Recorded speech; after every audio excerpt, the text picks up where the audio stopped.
From downtown, this is Tim Kitzer from NBA Jam, and you're listening to NintenDomain Podcast. Boom shakalaka! This week on NintenDomain is Switch 2, The Master of Magnet. Plus, Florence, Kentucky is a pretty cool place. Yo, bro. Can you pass that controller, man? It's episode 420, and we just passed 420. Whoa.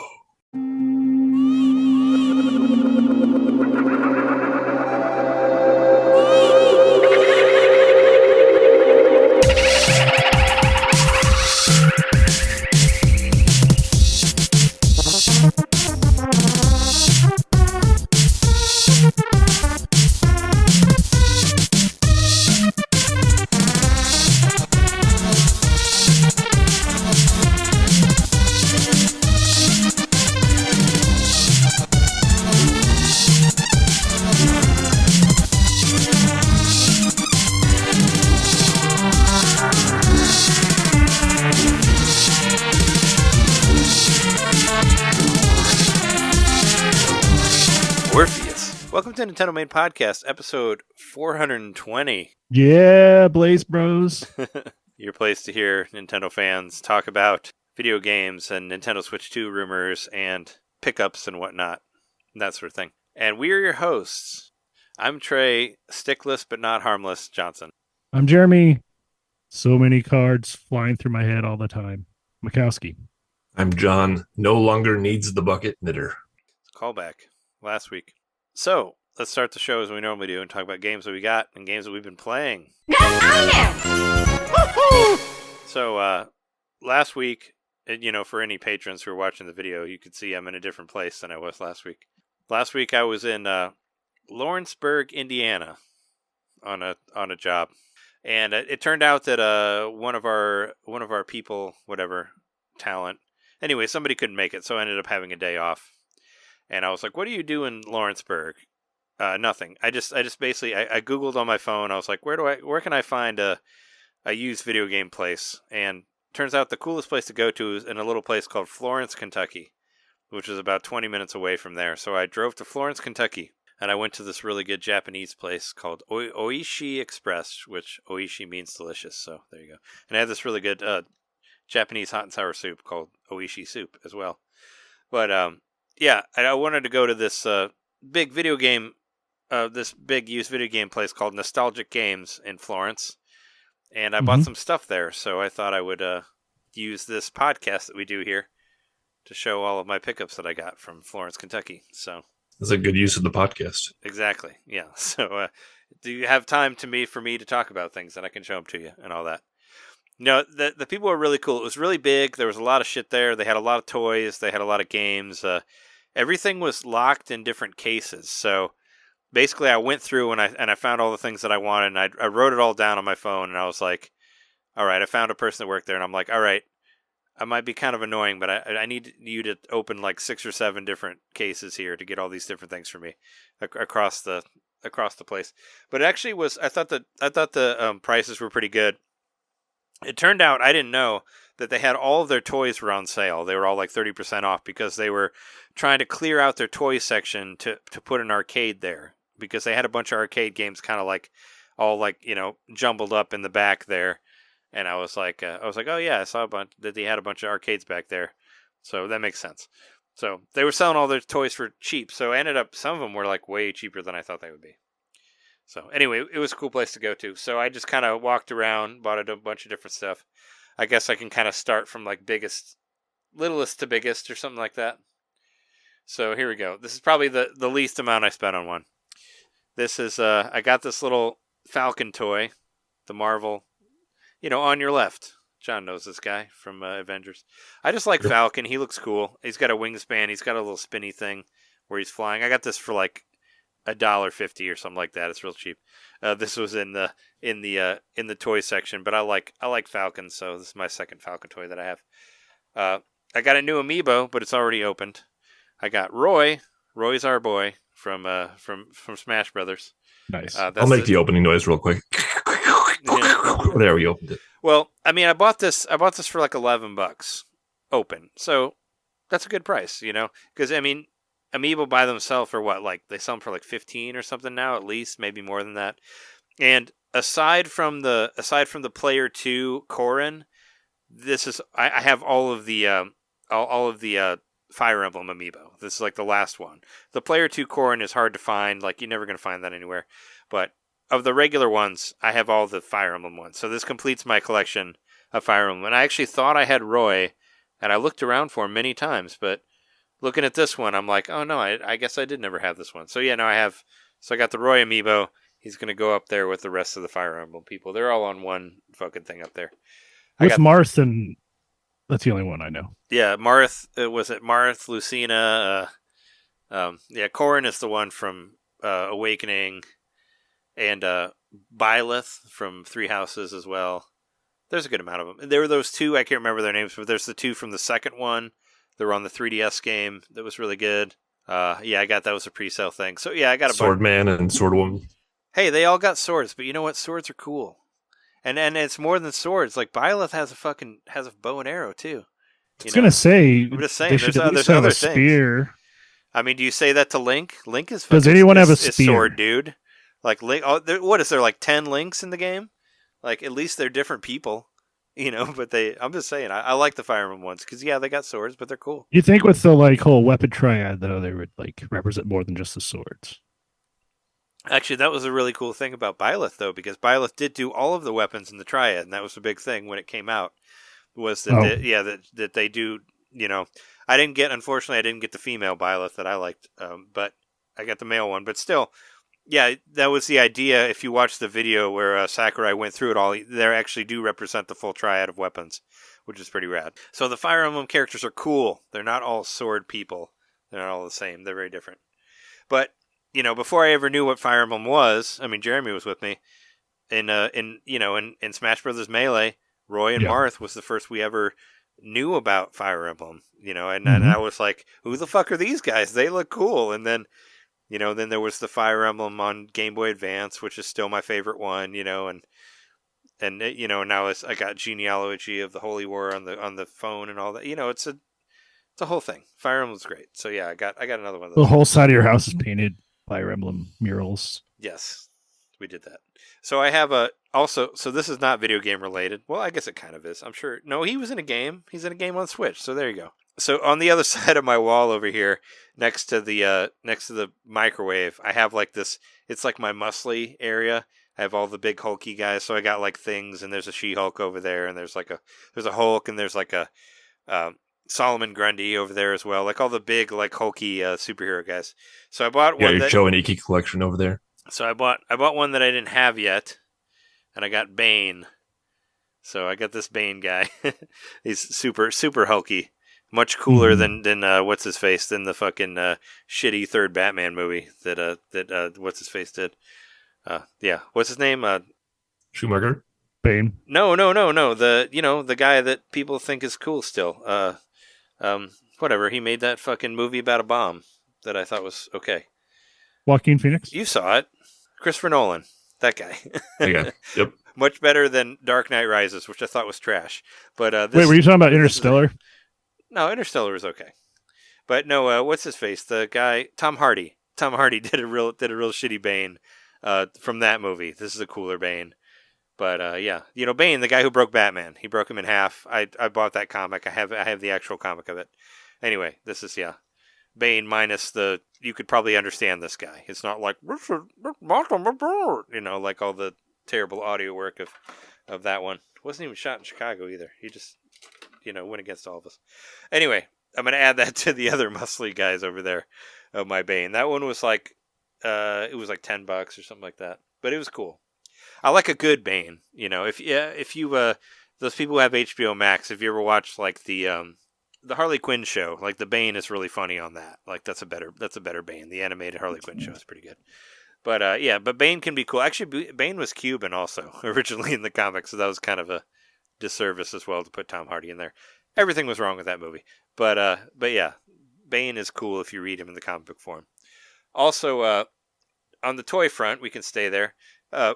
Whenever I'm on, whenever I'm out of town, I always try to buy Jess a gift, like something.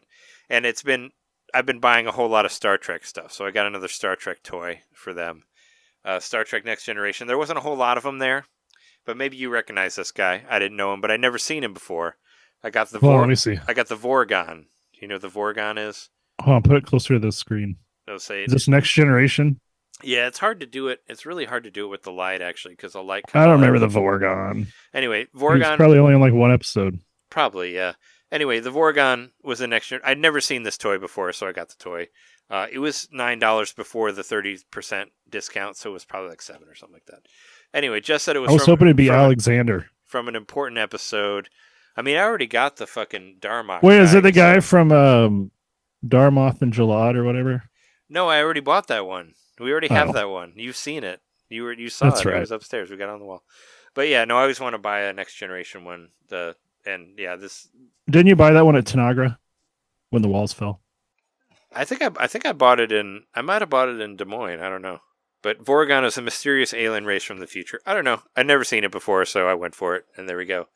And speaking of characters that probably nobody knows, but I know this one. This is a question that will win you Trivial Pursuit, Star Wars Trivial Pursuit.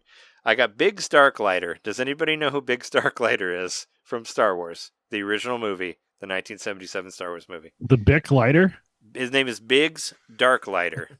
Oh, is it from Biggs and Wedge, like the people that are flying with Luke at that one part? Well, I mean, yeah, no, I mean you understand the references. So Biggs and Wedge were characters in Final Fantasy VI that were referencing Biggs Darklighter and Wedge Antilles. Yeah. So Biggs Darklighter is actually Luke's friend from Tatooine who joined the Rebel Alliance. So he's the one that's like saying like not as easy as shooting those womp rats, is it? Or he says something like that. Yeah, he's actually from a deleted scene that was added to the special edition later. But yeah, he's Luke's buddy that went to the rebellion before Luke did. Luke talks about him when he's at whatever. Anyway, I thought it was cool. It was a 97 toy that I hadn't seen before. And yeah, it's like, who remembers Biggs Darklighter? I do. But so I have a Star Wars Trivial Pursuit. We used to play it. My old roommate Tim, we used to play a lot of it. At the end of the game, there's like a game-winning question. And one of them is like, who is Luke's friend that like gets killed in the Death Star fight? And it's Biggs Darklighter. So he was like the way to win the game, you had to know his name or whatever. I just thought it was funny. And like I said, it was like $4, this guy. So I was like, yeah, Biggs Darklighter. I remember him. He's from a deleted scene in the original Star Wars, which nobody remembers him. But he does talk about... Can't shake him. He does talk about... I guess they do have that moment. You're right. They do have that moment after they talk about the... how big the whatever where you have to shoot the thing. You have to shoot the thing on the Death Star, and yeah, he does talk about targeting womp rats and all that. But there's a part where before they go on the Death Star run where he's like, "Oh, Luke," and they talk to each other, and it was cut out, but then they added it later in the.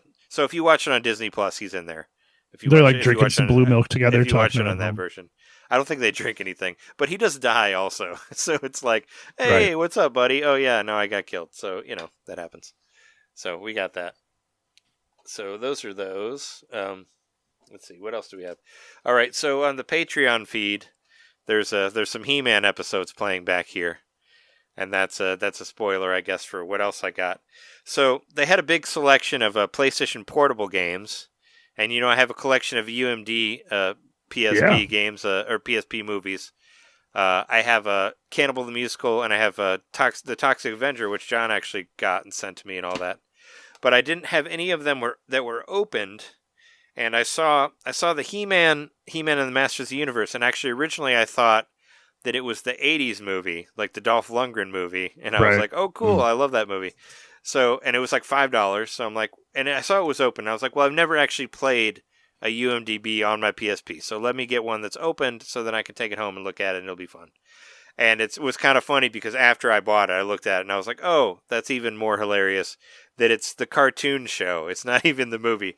It's the 5 best episodes of according to this, the 5 best episodes of He-Man, of the original He-Man show. So there's only 5 episodes on it, and you can watch it on your PSP. And it was open because my other ones are sealed. So I was like, all right, cool, I get to play it. So did Lloyd Kaufman sign your Cannibal one?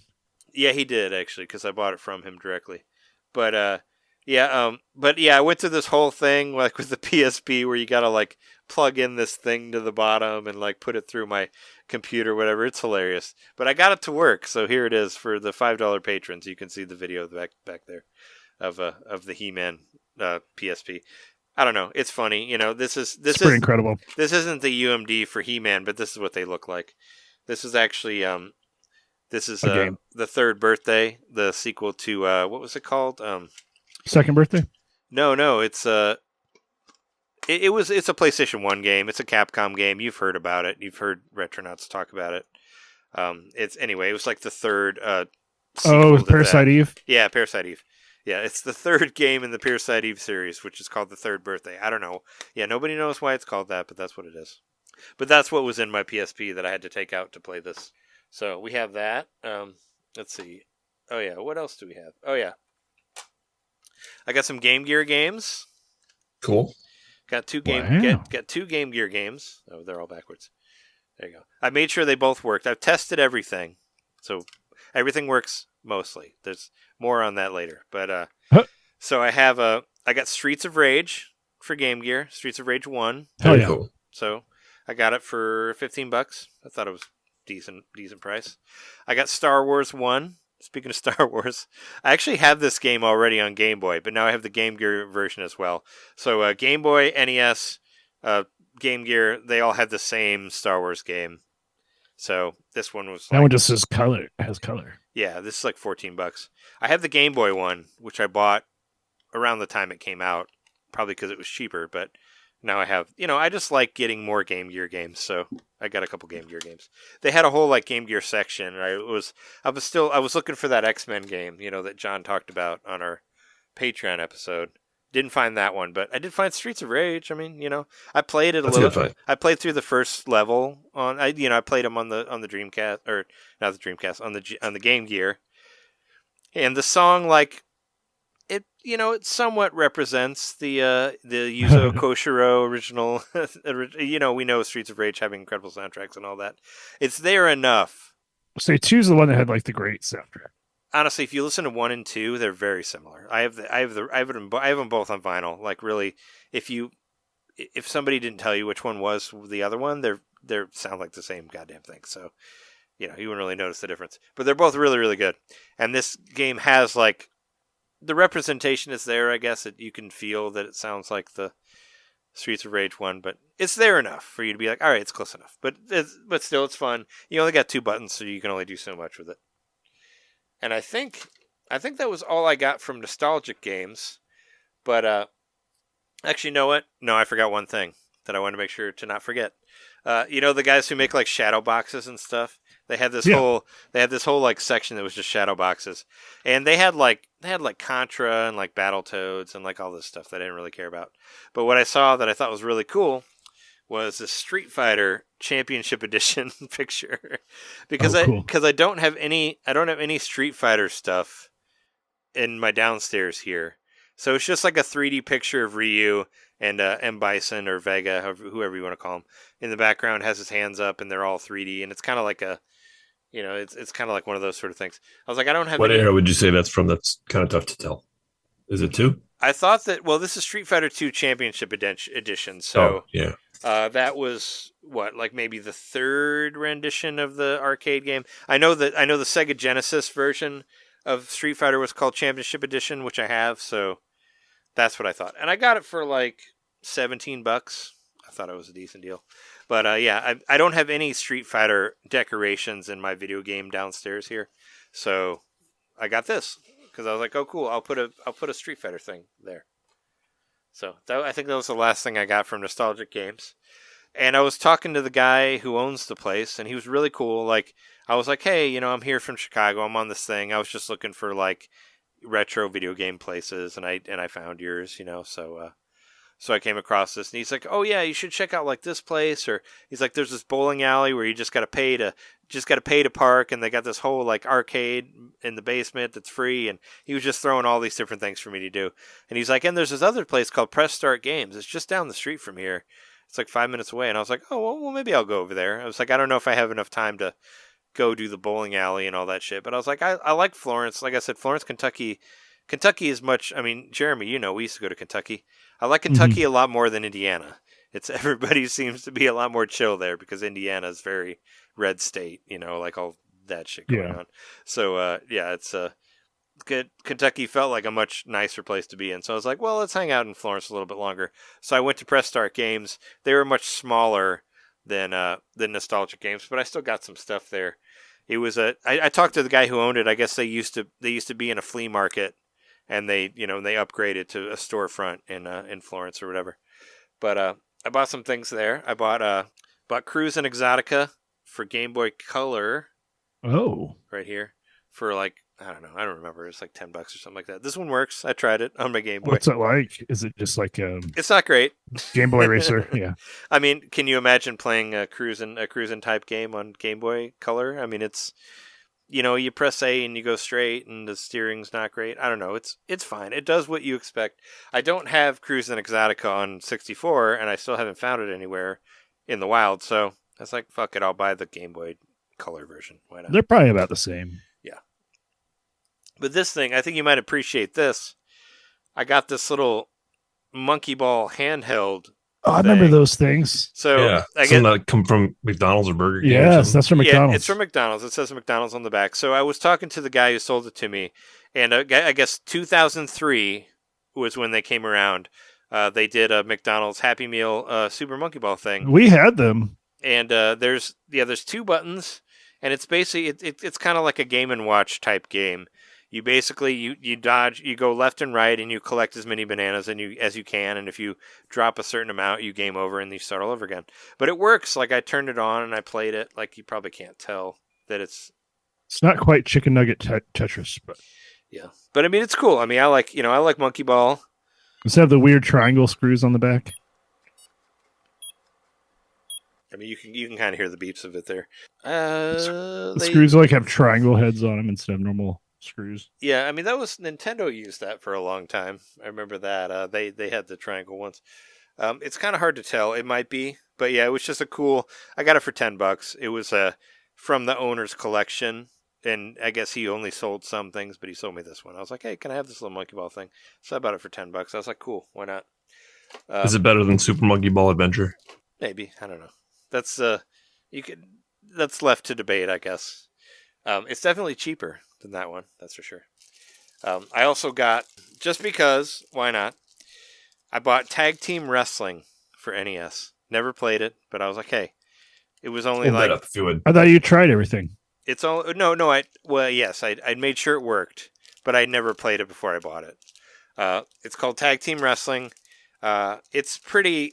I mean, it's pretty very, very, very minimal and all that, but it's a Data East game.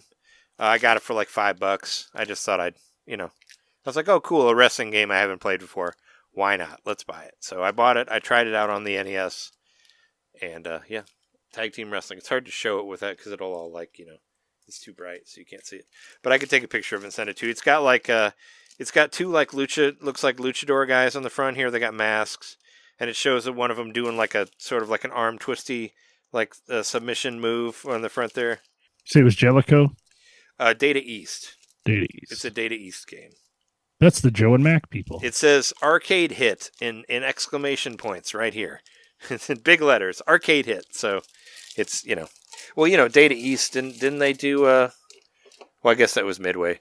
Well, I mean, Data East didn't they do like Street Hoop? Like they did some basketball arcade stuff pre-NBA Jam, I believe. They did Bad Dudes, I think was probably, that's the first one that comes to mind to me. I just know them for Joe and Mac because I would see that Yeah. a little ago every time we played it. I mean, I saw their name on a lot of stuff, but I remember them. They were probably known for a lot of '90s arcade stuff. But yeah, Data East. There we go. Let's see. What else do we have left? I think that's most of it. I'm sure there's going to be one thing that I forgot. All right. So yeah, here's the. Oh no, actually, I did forget the biggest thing that I got from Nostalgic Games because I was going to save it for the end, and that's why I didn't mention it yet. So what I did get is I got a Thing statue. This is the box of it. I'll show you the actual thing. But, the Thing is my favorite superhero of all time. So I found this. I was just looking at the toys, and they had these glass cases, and I just kind of looked up, and the thing box was right there, and it was right looking at me, and I was like, oh fuck, I need to get that. And it says on the box, it says $65, but since everything was on sale, I think I got it for 40 something. And I looked it up on eBay to make sure, like, you know, what are other people selling it for and all that. But the actual, I've opened it, and the actual, like, the statue is much smaller than the box is, but it's pretty fucking rad. It's the first thing, you know, because it's Thing smoking a cigar, so he has a cigar like in his mouth, and Jess really got a kick out of it because he's very like, he's like over you, you know, he's like I you know, I hate you, so I'm smoking a cigar in your face. But yeah, we're gonna. It's like a bust too. It's like from the waist up. Yeah, well, not even. This is like just below your nipples, right here. It's, you know, so it's it's very small, like a. It's a torso statue. But it's numbered, you know, there's like 6,000 of them. This is like 5,000 something. It's got a number on it and all that. Is it like a hard polymer plastic, or is it actually like a statue? It's a statue. This is not plastic. No, this is heavy. This is very heavy. It doesn't feel light. Like it's, because I have like an actual Thing statue upstairs, and kind of like a running theme in our house was like, I wanted to be like, you know, let's have Thing in every room. There's a Thing in every room. You got to find them. You know, they're all over. Because I have so many Thing toys, so many Thing statues, whatever. So Jess actually really liked this one. So we were thinking about putting it in like in the garden area upstairs in the by the kitchen there where all the plants are.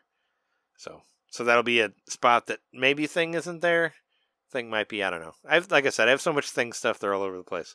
Like if you just look, you could like spread some of that chia paste all right, over. right I was thinking the Good same shit, thing. Yeah.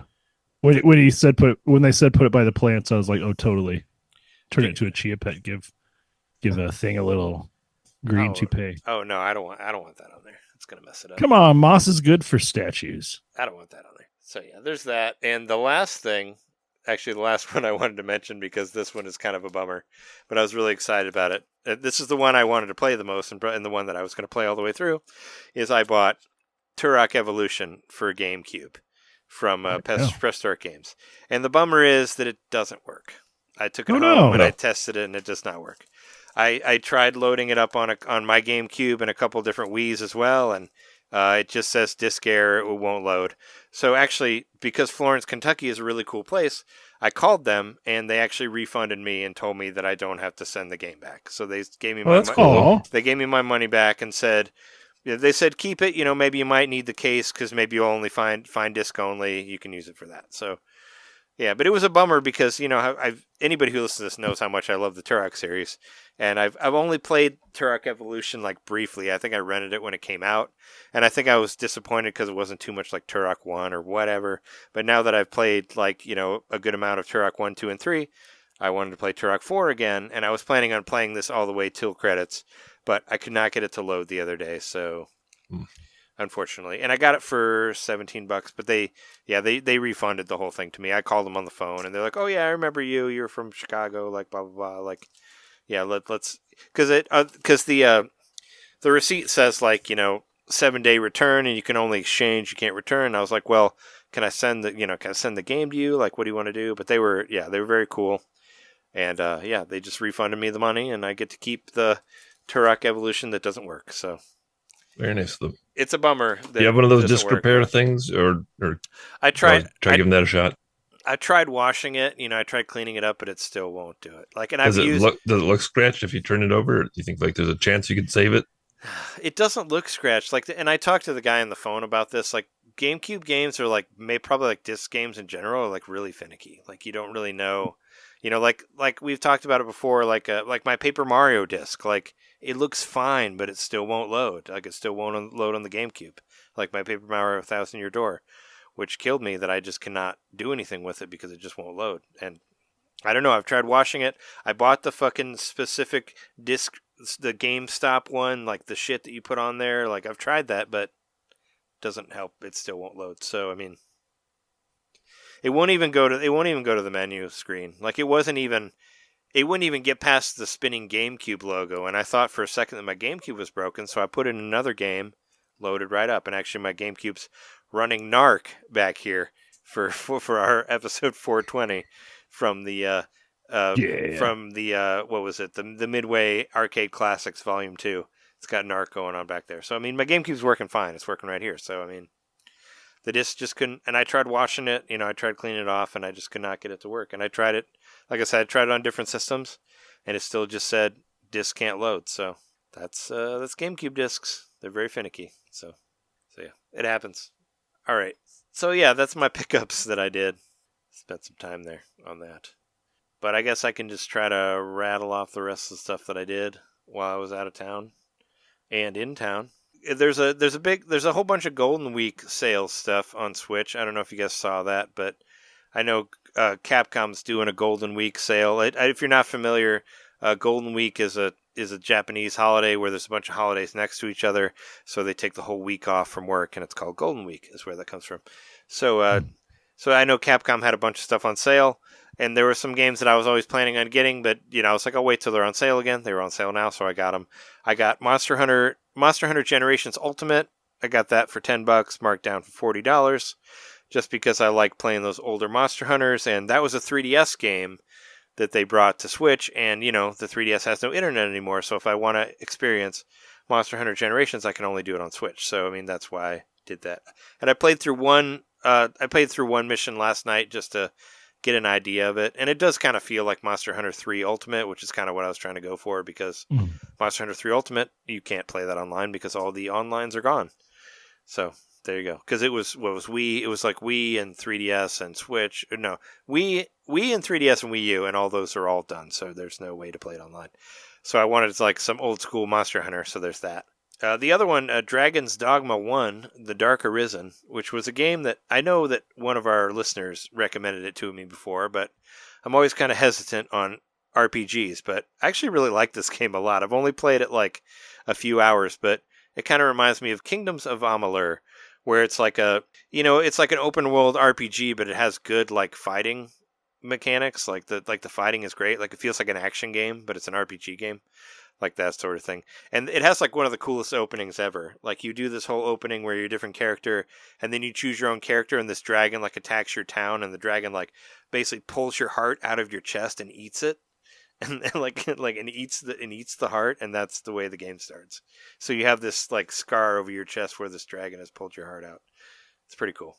But I heard all this talk about Dragon's Dogma 2, and I felt I was really like interested in. I was like, Dragon's Dogma 1's on sale for $5 a lot. I should just go for that. So I did, and I've been enjoying it so far. I guess the big one is Wrath, Aeon of Ruin that I got, which is based on the Quake engine. I talked about it last week. It's a 3D Realms release. It was my big anticipated game, and holy fuck, this game is hard as shit. It's basically a first-person shooter, Souls-like, I believe, because you can only, so you can get to these cathedrals or whatever where you can save and they'll bring your life back, but you basically collect save points. So you collect these soul tethers, as they call them, and you only have a limited amount of them, and you can use them once, and then when you die, you come back to the soul tether, and you can only do this a certain amount of time. But in the options, you can actually make infinite soul tethers, for like accessibility or whatever. But yeah, it's a hard-ass game.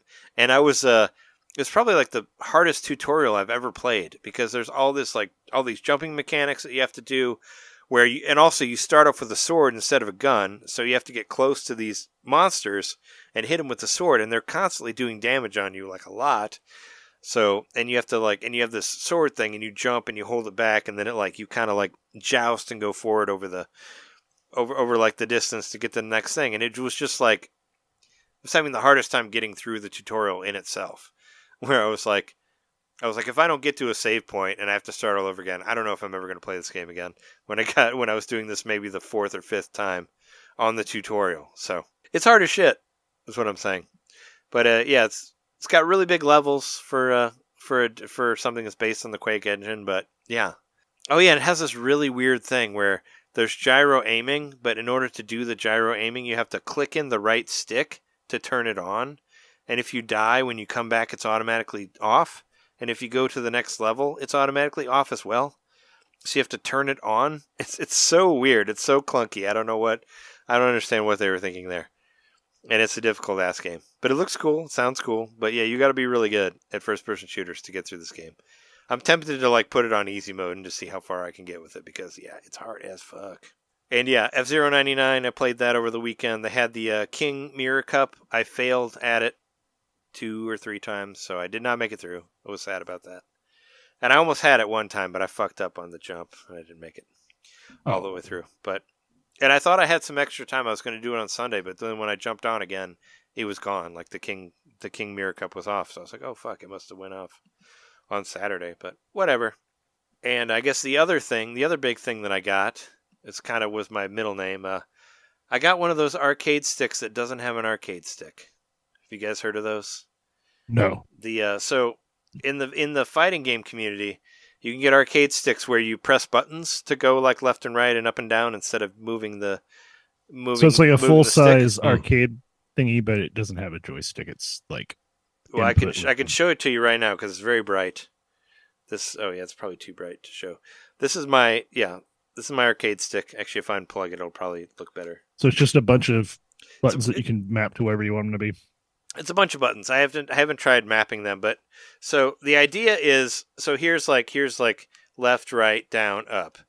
So the idea is that you can do moves quicker. Actually, it's like WASD. It looks like. Actually, it is kind of like using a keyboard. It's basically like this is outlawed in a lot of fighting game competitions because you can do the moves much quicker than you would with like a control pad or a regular fighting stick and all that. I've just been really interested in these. This is a mini one. It's probably never heard of these things. Never, not even an Axe of Blood. I've never heard of them. I'll say it. Eric Van Allen's talked about them. I've heard about them, but yeah, no. So that could be a good accessibility controller. Yeah, I mean I'm just really intrigued by it because I really want to be better at fighting games because I love fighting games so much. And I found this for it was on sale. You'll never be good.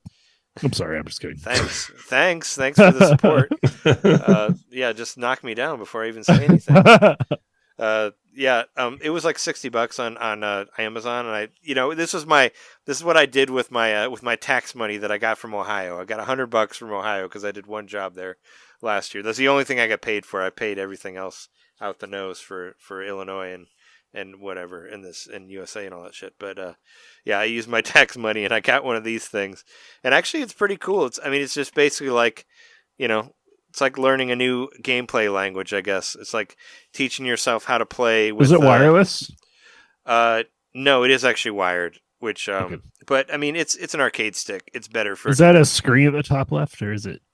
There's a little tiny screen here that will tell you what setting you have on it, because if you want to do it on different systems, you have to hold a different button when you start it. Okay. So it'll say because I have it set on Switch. When you turn it on, it says Switch down there, but it'll say PS4, Xbox Series X, or Steam, or whatever you're using it on. And also the little screen there will show you which button you're pushing when you push it or whatever. I imagine it lets you do your presets through there and stuff too.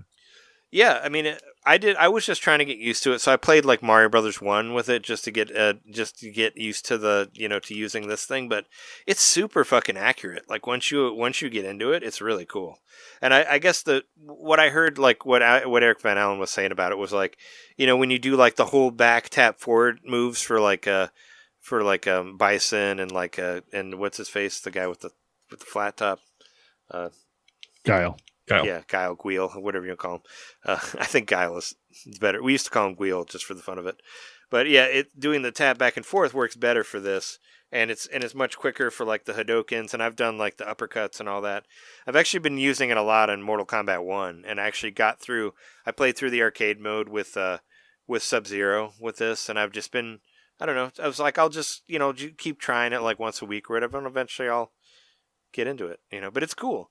And it's and like I said, it's pretty small. I like how small it is also. Is it just are there a bunch of different brands, or did you pick that particular brand for a reason, or? It was rated really well. The ratings were really good for it, and I agree. So you can get it's really through different companies. Yeah, I bought it. I mean, I've looked at different ones of these. Most arcade sticks are $100. They're not cheap. So I mean, like I said, this one is cheaper, and it was on sale also. So I was like, well, let's try it out. And if Switch 2, the rumors are when Switch 2 comes around, we'll be able to use our same controllers. So I'm hoping to someday play Tekken 8 on Switch 2 with this thing. Actually, well, if I ever bought a PS5, I could play it on there as well. And I can also use it for Street Fighter 6 or, whatever. I can use it on my PS4 if I want to. But I've just been using it on my Switch, and it works cool. I played, I kind of just went through the gamut. Like, I played Street Fighter 3. I played Street Fighter 2 Turbo. I played Mortal Kombat 1. I just played, some of the fighting games that I normally would with it and just kind of just fucked around. And it's much more accurate than I thought. I just heard talks about it. I originally heard about it on IGN because, like I said, they outlawed it at a lot of fighting game tournaments because of how quickly you could do moves and stuff like that. But it's cool. I don't know. How many buttons you got on that thing? I didn't count. Well, there's actually a lot. There's actually a couple buttons that I don't know what they do. that I haven't read the manual, so I don't know. So these 4 on the side. So like I said, this is left, right, down, up. But also this big one on the bottom is up as well. Which I think that because there's different versions that have less buttons. I think originally it would be left, right, down, and then up is on the bottom. But they put up on top here because I actually like using that better. But these 2 buttons next to the up, I don't know what they do. And this one up here, I don't know what it does either. But these are these other ones are just, are basically like X, Y, B, A, L left and, LR and ZR and ZL. So they're all in one spot here. So you can hit all of them and don't have to hit. There's so many buttons on this thing that I might not have guessed that it was even a video game controller. It looks to me more like a piece of electronic music equipment. Mm-hmm. I mean, if you had one of those, if you had that Korg thing on Switch, you could probably use it and play music with it, like that sort of thing. But yeah, no, it's for fighting games. I like them fighting games. So yeah, there it is. It's a cool thing. Look into it. There's a bunch of them out there. Look at Stickless arcade sticks. You'll find 1 million of them on Amazon, and a lot of them are very expensive. Yep. Jeremy's holding up his, what do you call the thing? It's called NPC. Yep. They look like cousins. I mean, you can map whatever you want to it, so you could play music with it if you wanted to. But I want to play music by doing Hadokens to people's faces, that sort of music. That's what I want to do. It's transcendent. And I guess the last thing, Jeremy and I, we can tag team on this one. Been playing a lot of Balatro. And I just found out, I don't know if you knew, you can play Balatro without controllers on the Switch. You can just pop your Joy-Cons off and play it all handheld or play it all touchscreen. And I didn't know that, but it makes sense. Yeah, and I was doing that. I was doing a lot of work where I was sitting around a lot, so I need things to keep my mind going while I'm listening to very depressing stories about death. But I need something to keep myself motivated. So I was playing a lot of Balatro on the phone. I know it's like the shitty copy version, but I got pretty far in it. And I also took the Switch, just the screen, and just did the touching on that. I got to round 15 twice. That's as far as I've got. That's pretty good in there. I know last week you were like, what round? And I found out, I just did a little research. So you have to get through the boss on level 27. 8 ante is what it is. So it's level 8 ante. Okay. So you know how you? I don't understand the ante part. So every time you beat a boss, the ante goes up. Is the way it is. So the buy-in goes up every time you beat a boss. So you have to beat 7 bosses and then an 8th boss, and then you complete a run. I guess is the way it works. So every 3 rounds you fight a boss. Yeah, but you can skip some antes too, from what I heard. saw that, and I just figured that out today. Actually. Yeah. So yeah, you have to beat the 8th level boss or the 8th level anti-boss is how you get to the end. So which I did once this week. You did complete a run? So yeah, I don't know if that counts as beating the game. I don't think it does, but it kind of felt like when I finished Hades for the first time because it just made me want to do more.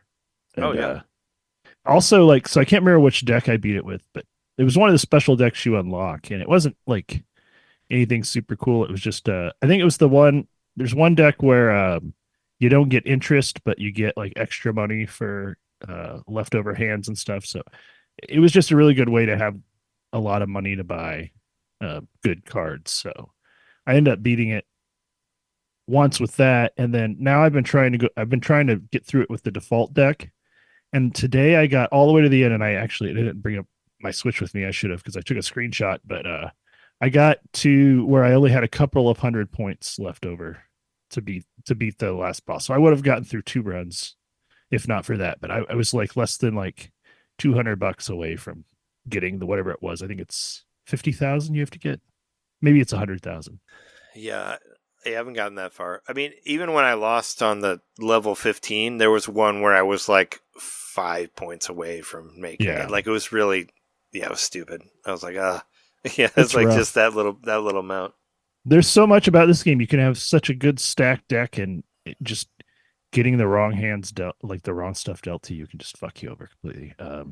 One thing I have found myself doing more is now I'm really just trying to stack all my stuff on top of each other. And I find that's a lot harder to do with the phone version because you don't have the visual cues that the really bright cards. Like I've gotten to the point where I can recognize them visually, and I have to like they're to them. They're different too. Well, I mean, they are different. What is it? Because the other one's a knockoff version. Yeah, the phone version, they're like chemistry cards, like that upgrade the levels of what the different plays you do is, and they're like planet cards, and the other one like. I like the planets because it makes sense. Like play the Switch one. When you think of the order of like hands in poker, like you start off with like high card, then it's like pair, then it's like I think then it's 2 pair, then 3 of a kind. You're like going up the echelon of what hands beat other hands. Uranus. And, Uranus is the one. That's the 2 pair one that I always level up. I love the 2 pair one. That's the Uranus card. Pluto's high card. Or Uranus, so the way I whatever. think of it is I think they intentionally made it to where like the smaller planets are the smaller planets. Okay, and then as you move towards the sun, they get more like So like the Mars one is like 4 of a kind, and I don't care about that one that much. But man, I love this game. Like it's gotten to the point where I'll actually like feel really sad when I lose a run, not because like instead of being like pissed I lost, I'll be like, I really liked that deck I had. Yeah, right. I felt the same way. Because you just have really like the right cards that are just doing the right thing for you, and then you get to the point where you're like actually customizing your actual deck, and it's nothing like an actual deck of cards by the time you're done with it, but you get attached to it, I think. And even when I won that run, I was like, oh man, I was like really just starting to get into like the groove of like these cards and what they were doing for me. And you get to the point where you get jokers that, depending on where they are, like you actually slide them around because they can do different stuff based on what other cards are next to them. And that's really fun to do too. And so you just get to the point where you're like, I don't know. I've gotten to the point where it's all I want to play. And it's kind of a problem. It's a good game, and it's super addictive. It kind of, it's really addictive. I mean, you compared it to like Vampire Survivors last week, somewhat because of the visualness of it, but it has that same Vampire Survivors feeling where like, you end a run, but then you really want to start another one. Like that's kind of and that's how I did, like when I did my Game of the Year video, I had that at the end of the Vampire Survivors ones where I wanted to see like where you do the game over, but then you automatically start another one. Like I wanted to like, show that part. That's a big part of it where it's like, you did like 30 minutes on this one and you fucked up, but what about another one? That'd be fun. Like that's kind of how this one is, where it's just like, you had that really good setup that you liked, but maybe the next one will be better. And I've had some really cool ones. Like one of my favorite Joker ones was I got this card where you can have 4 card straights instead of 5 card straights. Like that one was really cool. Like I got a lot of points from that. Like and they do build off each other too. Or like there's those random ones where you can get a lot of extra points as well, where it'll pick between a bunch of different multipliers, and it's all kind of random, but you can get really really big points those off are the of tarot it. cards. Yeah.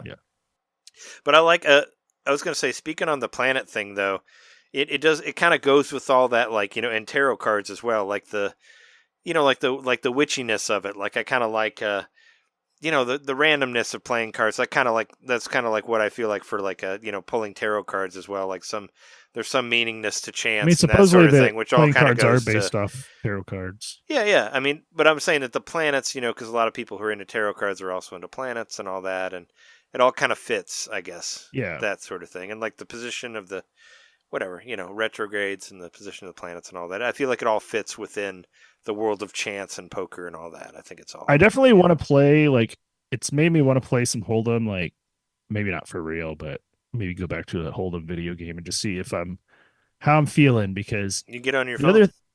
The other thing about this game, obviously, it's got a bunch of weird multipliers and ways you can play hands. Like in Hold'em, you always have to play a five card hand. It doesn't have to be like it could be like a pair and then some other cards you're trying to get rid of. But I've had to get into the habit of doing that in this game. You always want to use your hands to like discard stuff too. I don't know if you've been doing that, but I kind of just learned like, and there's different things you learn like as you're going. Like I mostly just focused on the planet cards at first and the jokers, and then I realized like, oh well, actually these like tarot cards are pretty cool. And then I started like every once in a while you get the Arcana cards, and those ones you don't ever want to pass up because those are like it changed the whole tide of the game. I basically my best run I had a multiplier that made hearts always multiply by 4. Then I had a card next to it that copied it, so it did that again. And then I had a card that like kept adding like chip values to the cards each time you'd play them.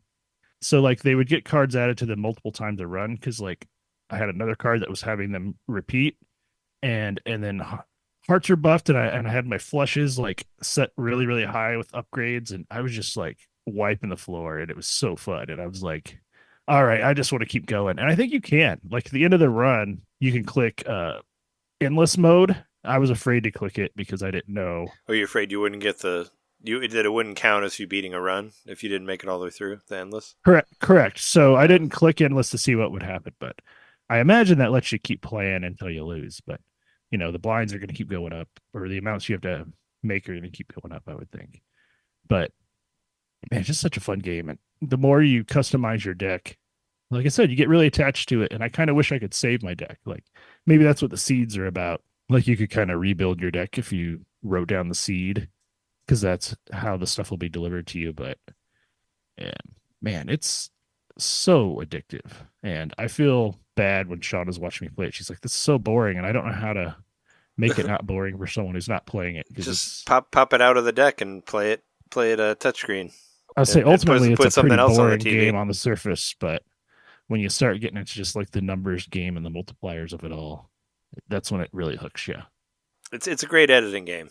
It's a great thing for me to play when I'm doing other things, I guess, or a good podcast game or whatever. Or you could even, put a TV show on in the background and you can just play it, in your hands, and so you don't got to watch it.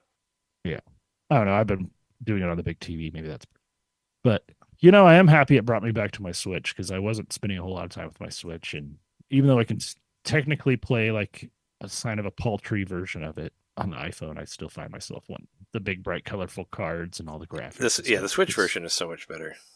Way better. I mean, that version, like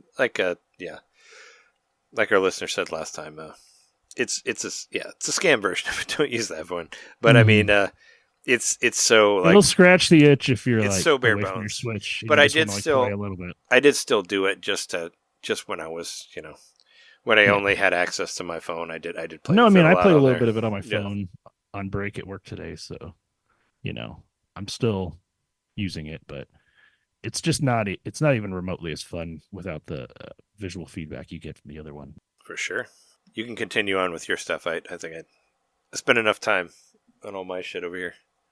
Well, sure, yeah. I mean, I didn't have much else to talk about other than I kept playing Chrono Trigger, and I'm to the point where, spoilers, Chrono dies, which is just totally blew my mind. What? I was going to play it. Game. What? It's okay. It's the only game I've ever played where the main character dies that I can remember. Like, well, there's another game that you haven't gotten far enough into where something happens like that too. Well, there's actually I take it back. There is a game that came out somewhat recently where the main character dies, and it was a pretty big deal. But was it Xenoblade Chronicles 1? No, it was Red Dead Redemption 2 or whatever. Oh wow! Oh, so they're way late to the punchline on that. There was a while in video games where everybody died, like Mass Effect 3. Everybody was pissed about that because no matter what you do, you die at the end. Like Infamous 2, your character died. People were mad about that as well. Like that was way before Red Dead.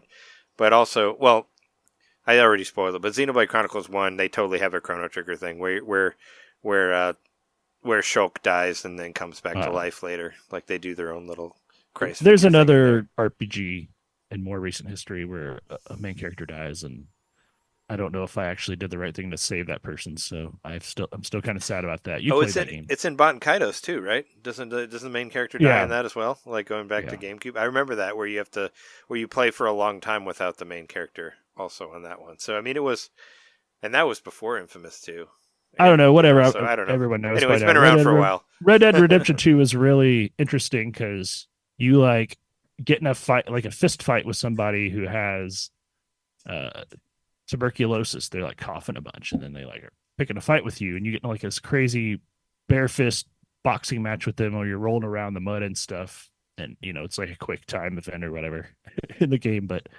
afterwards, like your character just starts coughing, and your character will just like cough more and more. And sometimes you'll be doing something, and they'll just like, it's all kind of scripted. Like it won't happen in the middle of like a gunfight or something, but your character is just kind of like degrading in front of your eyes for like the last part of that, and then just fucking dies, and you control someone else after that for the last part of the game. But it kind of blew my mind that they were doing that in a modern game. But I guess it's been happening since all the way back to Chrono Trigger, right?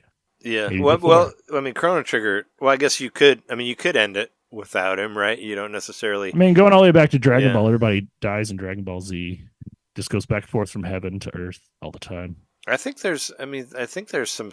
I thought one of the Dragon Quest had somebody dying in it as well. Yeah, that's the one I'm playing on. Might have been 3 even. It's one of the ones I'm playing on.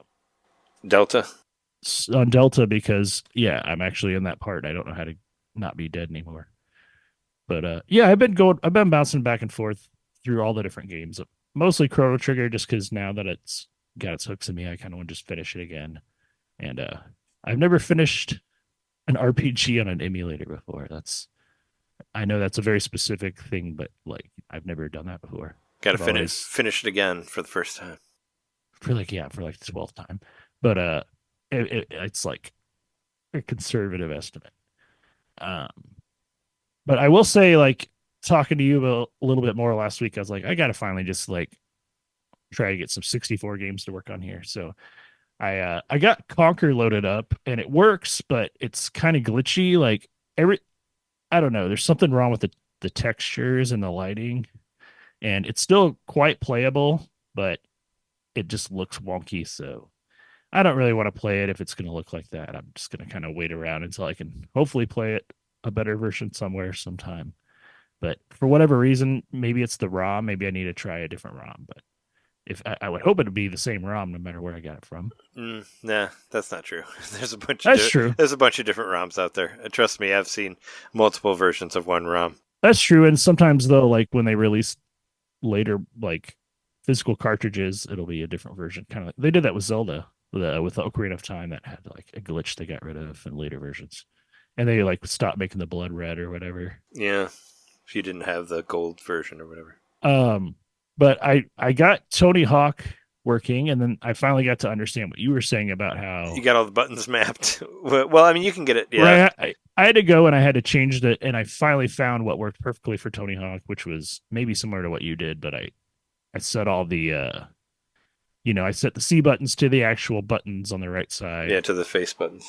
And then I set the, I left the everything same otherwise, but then I went and I turned A is like right stick to the right and B is right stick to the left. So I've still got access to those. I didn't think about that. Yeah, that's a better way to do it. I only have to use the A for like menu choices and stuff. Or going back, so it kind of makes sense to hit right for forward and B for back. So. Yeah, you really don't use it. They should have just made A be like C down or C right or whatever, because like for kickflip or grab or whatever, that would have made more sense. Because A and B doesn't do anything other than menu stuff, so there's no it's just weird. But yeah, 64 controllers. I've got it running, and I've been playing through a run with Tony Hawk, and I am to Downhill Jam, which is always where I always just like kind of back off for a little while because I get frustrated with that secret tape. That one is kind of a pain in the ass. You can play Downhill Jam on DS also on your phone, which is very good. I haven't tried the DS. I haven't tried the DS emulation yet. I still plan on trying it. But the other one I got was Tony Hawk 3. I have and that. It's not good. You have the actual cartridge. Don't listen to the soundtrack. It's a really weird version of If You Must. If you listen, like it's all the music is so like cut apart, and it's not the full song. Bad, it's really bad. Yeah, I was also impressed by. So bad. I don't know. I was impressed by how I've only played the first level of it. I was impressed by how it's kind of the same.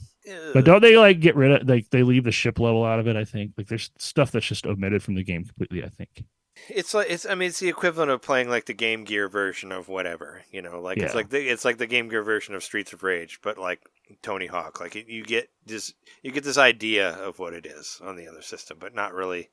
Same I mean thing, the like, reverts and the manuals and all that work, so I was getting some pretty high scoring combos, so that was fun. you can do that, but the music isn't there, and the levels don't look quite right, and it's the idea of it, but it's not.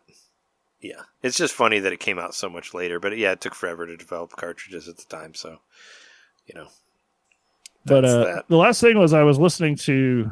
Wish they were friends of the show. Maybe someday we'll meet them. Axe of the Blood God, and they were talking about doing like a book club, like a game club, which I know we've talked about before, but they've been doing that for a while. And since I'm a patron and stuff, on the Discord, maybe I'll actually Yeah. I still haven't gotten on their Discord. I mean, I have access, but I was like, maybe I'll just like at least try to play a little bit of it. So when I listen to the Pantheon, I'll have a better idea or whatever. But it's 13 Sentinels. Yeah, I saw that. I heard they were talking about that. PlayStation, whatever my PlayStation Plus membership is that I have, it's on there, so I didn't even have to buy it. And so I loaded it up and I played it for a little while, enough to get to the end of the prologue on 3 characters, and it kind of works in like a sort of like Octopath or whatever, like where you're doing a bunch of stories that are sort of going along at different times, but they converge. But like the actual battle part, and I don't know if there's more to it. The actual battle part just feels a lot like a turn-based strategy game. So I don't know if I'm going to really like that part, but I've enjoyed the animation. Like it looks really cool. It's a Vanillaware game. It is, yeah. And so it just looks really, really nice, and it's super anime, and it kind of it seems like it's more about like following lines of questioning with people than it is about any sort of action when you're running around as a person. So I don't know if that changes, but after that, yeah, it's some sort of real-time strategy game with mechs, or not real-time. It's definitely turn-based. But yeah, that's pretty much been it for me this week. Just a lot of Balatro. Just that game's gonna be on my list for sure. That game kind of I've heard a lot about 13 Sentinels. I know people really, really like the story mode of it and whatnot. I thought it was a Final Fantasy game for the longest time. Like I thought it was one of Final Fantasy's like 13, one of 13's like spin-off games or whatever. Yeah. Yeah. I mean, yeah. No. There's this one game I've really been thinking about getting. Was it Megaton Musashi Wired? It's a level 5 game. I talked about it last week. It came out. It's like $50. I wish there was a demo of it so I could just fuck around with it. But it kind of reminds me of 13 Sentinels in the way it has this weird so it's like it's from what I understand, it's like a visual novel mixed with like a third person action mech game. So like you have to do the visual novel stuff that's like the anime, and then you get to a point where you get to do the robot battle stuff, and then you go back to the visual novel stuff. So I'm not really into visual novels, but I thought that maybe it might work for me if I have that like present at the end where I get to do this like action RPG like mech leveling up thing. I think this is probably considered a visual novel. Maybe that's what. Yeah, but this one deals with mechs too, I guess. But this one doesn't have the action part. But yeah, I don't know. It's been on my mind for a while. I still haven't got it yet, but we'll see. The mechs are pretty much like Ava's, like in this game. They're like I thought they're like in the background, pretty much, right? Of Sentinels, or I mean, they don't use them, do they? Well, yeah, they do. They get in them, but they like they're like summoned by them, and they're like tied to them as people. And there's like some weird mystery about what they actually are. So that's why it reminds me of Ava's a lot. Sure. All right. Well, you want to take a break, and then we'll come back and. Sounds good. Do the rest of the show.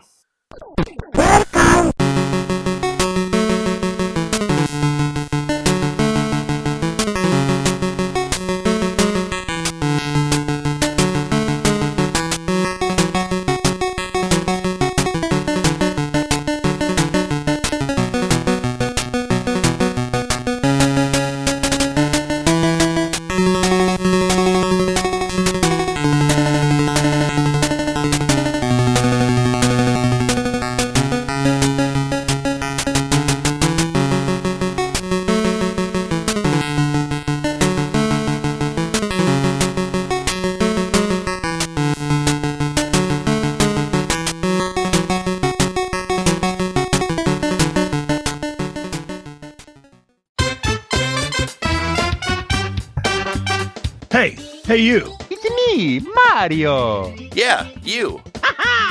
Subscribe to our Patreon to hear our bonus shows, which happen every month. I'm tired. Tired of all the big corporate podcasts spoon-feeding you the same old video game news on every single show? Spaghetti. Ravioli. Then expand! With NintenDomain Expansion Pack. It's us talking about old games that were important to us. It's us interviewing people that we meet at conventions. And heck, it's live shows from those same conventions. It's basically everything you could want that NintenDomain ever made. Here we go! And it's just $1 a month. That's less than a bad indie on the eShop. It's $12 a year, which is less than Nintendo Switch Online. Thank you so much for subscribing to our Patreon and supporting NintenDomain. Just go to patreon.com/NintenDomain podcast and, hey, Mario, let go. Whoa! He's throwing us back to the show. So long, Bowser. Patreon.com/NintenDomain podcast. Game over.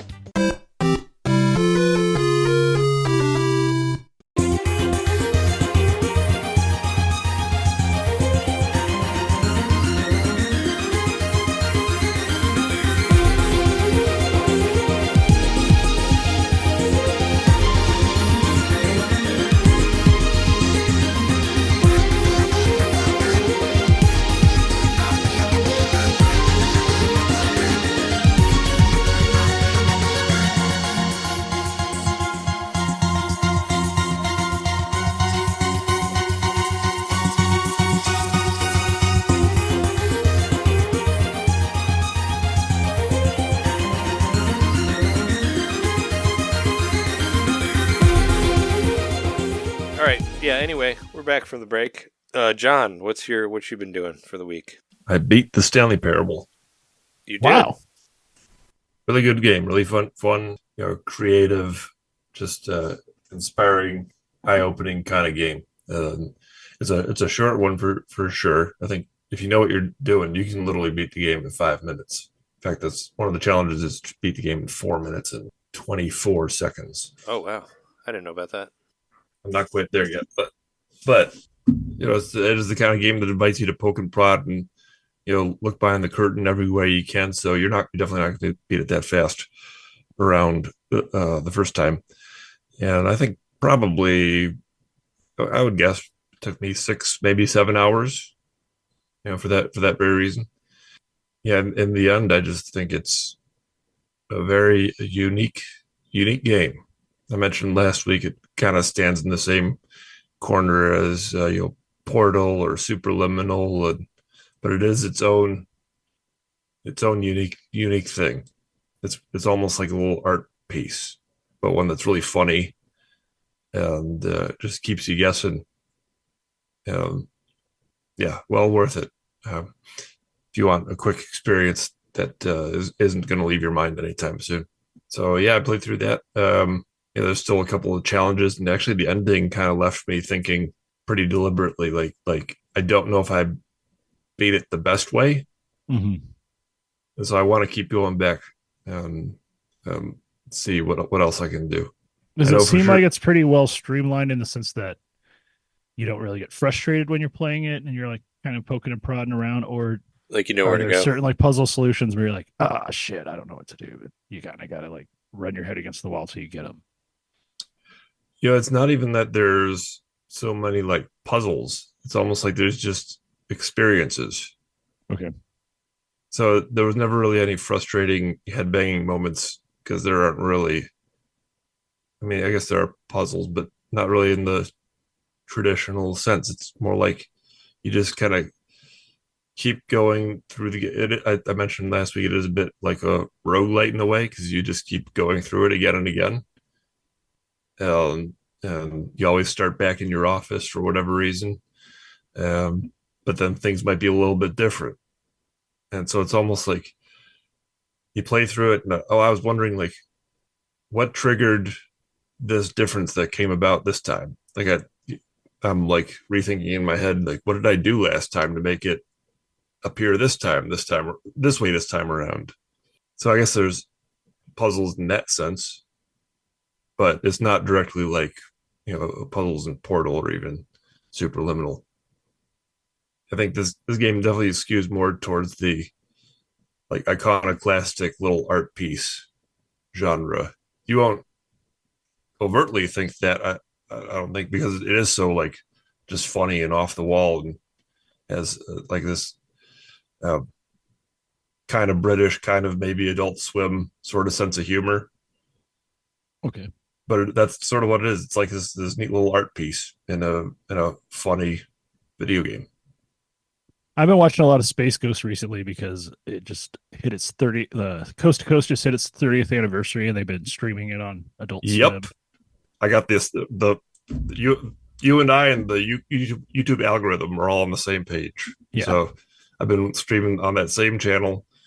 I've been one of the 500 or so people. I think it's like a block of like 2 hours that they just keep repeating. Yeah. So I've seen everything now. But my favorite thing to do is go on there. Like if I'm just kind of bored, I've done it from time to time. I'll go back to that and I'll just type. This reminds me a lot of Cartoon Planet, and I just wait for people to like jump on me and be like, "Dude." Oh yeah. There's always someone there that's correcting me. Someone takes the bait. Oh yeah, I've been right back in there watching that kind of stuff too. I knew there was an anniversary. I knew there was an anniversary. Yeah. I didn't know what. It's kind of brought back into light how those people on that show really didn't make very much money, and then I think the person who did the voice of Zorak passed away in poverty. Passed away, yeah. And the person, I think it's Andy Merrill, who does the voice of Brack. I started following him on Twitter. Probably the algorithm brought me to him, but he's funny. He's a real funny guy. It's like sounds like the Bill Finger story. You guys know about Bill Finger, right? The guy, one of the actual creators of Batman, who was kind of thrown under the bus by Bob Kane, and he died penniless, but he made like pretty much all of the, like he created like the Batcave and like all the Bane villains and like the Batmobile and all this stuff. And back in that time, like writing comics was, you didn't really like have the rights to what you made and all that. And they've kind of you were just an employee that was hired for your brain. Well, they've kind of changed it around now, where you watch like more recent DC stuff, and it says like, Batman created by Bill Finger and Bob Kane, but it always said Bob Kane before. Isn't that a big reason why independent comics exist? Because a lot of the artists jump ship. That was a big part of why Image became what it was because Image was like you can own all of the characters and all that, which I did read some old Spawn stuff, speaking of that, but same sort of thing where Image was like, oh, we can own our own comics and we don't have to like write for Marvel, and then Marvel will keep everything and that sort of thing. And but I think they did there was a documentary called like Batman and Bill or something like that, where they go into like Bill Finger and whatnot, but that was a whole thing where like he had made all this stuff and he just never really got credit for it, and because he probably signed something where he got paid a certain amount per issue and that was it, and that's just kind of what that reminded me of. And he died completely penniless, like with nothing. I don't think they could even. I think like I think he had like a great nephew or something like that they talked to, but he had like no kids or whatever. He had no money like whatsoever, so it was pretty rough because of all the things that he did and was never really shown for it. But Stanley Parable. There's got to be some way to play that game for I know it's back to 25 now, but I'm sure it's been on PlayStation Plus or something at some point. Oh yeah, I wouldn't doubt. Or it's super cheap on Steam or something. I mean, surely I have access to it. It's one of those games that's just been floating at the edge of my radar for over a decade now, probably. Now that indie games are just such a big part of the culture. Yeah, I think you'd love it. Like, definitely make a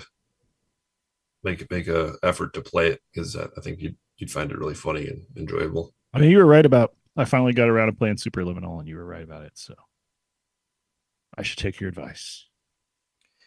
Yeah, you have that. You got that through the PS Plus, right? Also, yes. Yeah, whatever that Xbox thing is. It's like that. Very did watch the Game Pass. I watched the first 2 episodes of the Fallout show. Anybody watch that? I did actually. I think we finished episode 4 yesterday. Oh, okay. So I have been watching it, and what do you think of it? I like it. I was coming from somebody who's not doesn't know anything about the game at all. Yep. Like, what do you? I mean, it's not. It doesn't seem like you're. Yeah, that's why I want to know John's opinion. Yeah, I was gonna say even if it was on Switch, I think you still wouldn't really be your thing. I mean, I haven't seen any of it because I'm not a Fallout person. I just don't care. So No, it's fun. I like it. What appeals to me, and it had me curious about the Fallout series. I think the whole story, the whole setup is good fodder for a video game, and I think it's ideal for a series now that I've seen it. Plus, I like the whole the art design. Like, it just looks very well made, and the whole pseudo 1950s retro futuristic tech and all that kind of stuff. It's cool. I will say it's extremely accurate to, and I've only really played Fallout 3. Like, I think I own Fallout 4 on my I think I have it because it's included with PlayStation, so I've downloaded it, but I haven't. And they just did an upgrade, right? They just did a PS5 upgrade. So I downloaded that as well, but I still haven't played it. Yeah, because Axe of the Blood God just talked about that again because of that being part of it. Yeah, I remember watching my old roommate Darren played Fallout 3, and it just looked like a really slow, boring first-person shooter. That's what I got from it. So it's it's an RPG and a first-person shooter combined. I know. I'm just saying, from watching him play it, I thought it was boring, and I wasn't really intrigued by it. But I know a lot of people really like it. Actually, my other roommate Dan was really, really into it too. So I mean, I think it appeals to the same folks that like Skyrim. So that's probably why I don't like it that much. Hated those games. Yeah, well, I mean, it's very similar to Skyrim, and it's a first-person. Well, it's like the same game. Same company. It's got a crazy too, right? inventory. Yeah, Bethesda. Isn't it both Bethesda? Yeah, actually, I remember seeing Darren play Fallout, and I think that's what made me want to get whatever the fuck it's called. Oblivion? Oblivion, yeah. Oh my god. Yeah, and you've heard me talk about it. I hated that game so much. I gave it away to my brother-in-law because I never wanted to see it again because I hate that game. It's probably one of my... You cast it into Oblivion. I did. No, I think if I had to do a top 5 games I hate the most, Oblivion would be up there because I couldn't stand that game. I really hated it so much. It was just... It felt try Skyrim. No, that's why I didn't play Skyrim because I heard it was the same. It just felt like the ultimate waste of time. Like... I don't like a game where I play it for 2 or 3 hours and nothing happens and nothing, and I feel like I've achieved nothing, and that's what I felt like with Oblivion. Like, it was, I don't know, I couldn't get into it. So yeah, that's that. But well, I will say I kind of felt that way about Last of Us. I just couldn't really get into it, but I loved the show, so that's why I'm thinking I wanted to give Fallout a chance. And Fallout 3 I really liked. Just messing around in that. That's one of the first. I'd say that's got to be one of the first open world games I really ever played, where you could just mess around and you could go around and just kill whoever you wanted. But at the beginning of the game, you try to pick a fight with someone, they're going to kill you because they're higher level. So that's where the RPG elements kick in. But Fallout just had a lot of interesting story things, and of course it was part of the zeitgeist at the time. But there was this whole thing where you could detonate a nuclear bomb in this town, and I remember I played it long enough just so I could do that, just because I wanted to see what would happen, and I did it. And yeah, I mean, here's what I have to say about the show so far. It does very accurately communicate what I remember about Fallout, and so they've got that going for them, but there's just certain elements about it that I'm really having a hard time getting past. And there's this one thing where every time someone's in those I guess it's one of the main characters or one of the tertiary characters. When they're in the big mech suit, it just keeps showing their face. So since you can't see their face to know how they feel about what they're doing or what they're... Is it the Iron Man thing? Yeah, I was just say, are they trying to do the Iron Man thing where you see oh my god, the close up? It gets old so fast. It gets old so fast. I'm just I don't want to see this guy grinning because he gets to punch a wall. You don't have to show his face smiling because he enjoyed punching that wall. And it makes sense. There's this part where he's when he first inhabits the suit, and he's sort of kind of to it. It's that whole story of your, what is it? Power corrupts or whatever. Absolute like power starting. corrupts, absolutely. Yeah, he's starting to act like the guy that had the suit before him, and starting to be an asshole just like him. So I kind of get it why like you would show the face there, like, well, I don't know about this, like, or whatever. But yeah, like I said, punching a wall, you don't need to see the guy's face to be like, Yeah. yeah, I punched a wall. So that's one thing that's really bothered me about the show. But otherwise, I mean, it's fine. It's a lot of a lot of regular people are pretty much superheroes in the show, like any action show, and you're just like, okay, well, are they gonna do some kind of big twist? I'm kind of feeling a big twist coming up with who the heroes and villains are. And of course, people have to talk a lot to say about what's his name, the guy who plays Baby Billy in Righteous Gemstones. Walton Goggins. Yeah, Walton Goggins. His performance is phenomenal. Great. He plays that ghoul character perfectly. Like the way the ghouls, as what I can tell, ghouls are people that like survive nuclear attacks but are able to like stave off the poisoning through like supplements they take and stuff. But they can end up like living a really, really long time because the supplements like keep them alive too. So he just really kind of embodies that character well. I don't know. He looks like a cowboy and talks like a cowboy already. So it made sense to make him like a wasteland cowboy in the show. Yeah, and I liked him in the opening scene with his daughter too. Really set up the emotional underpinnings of the show very well.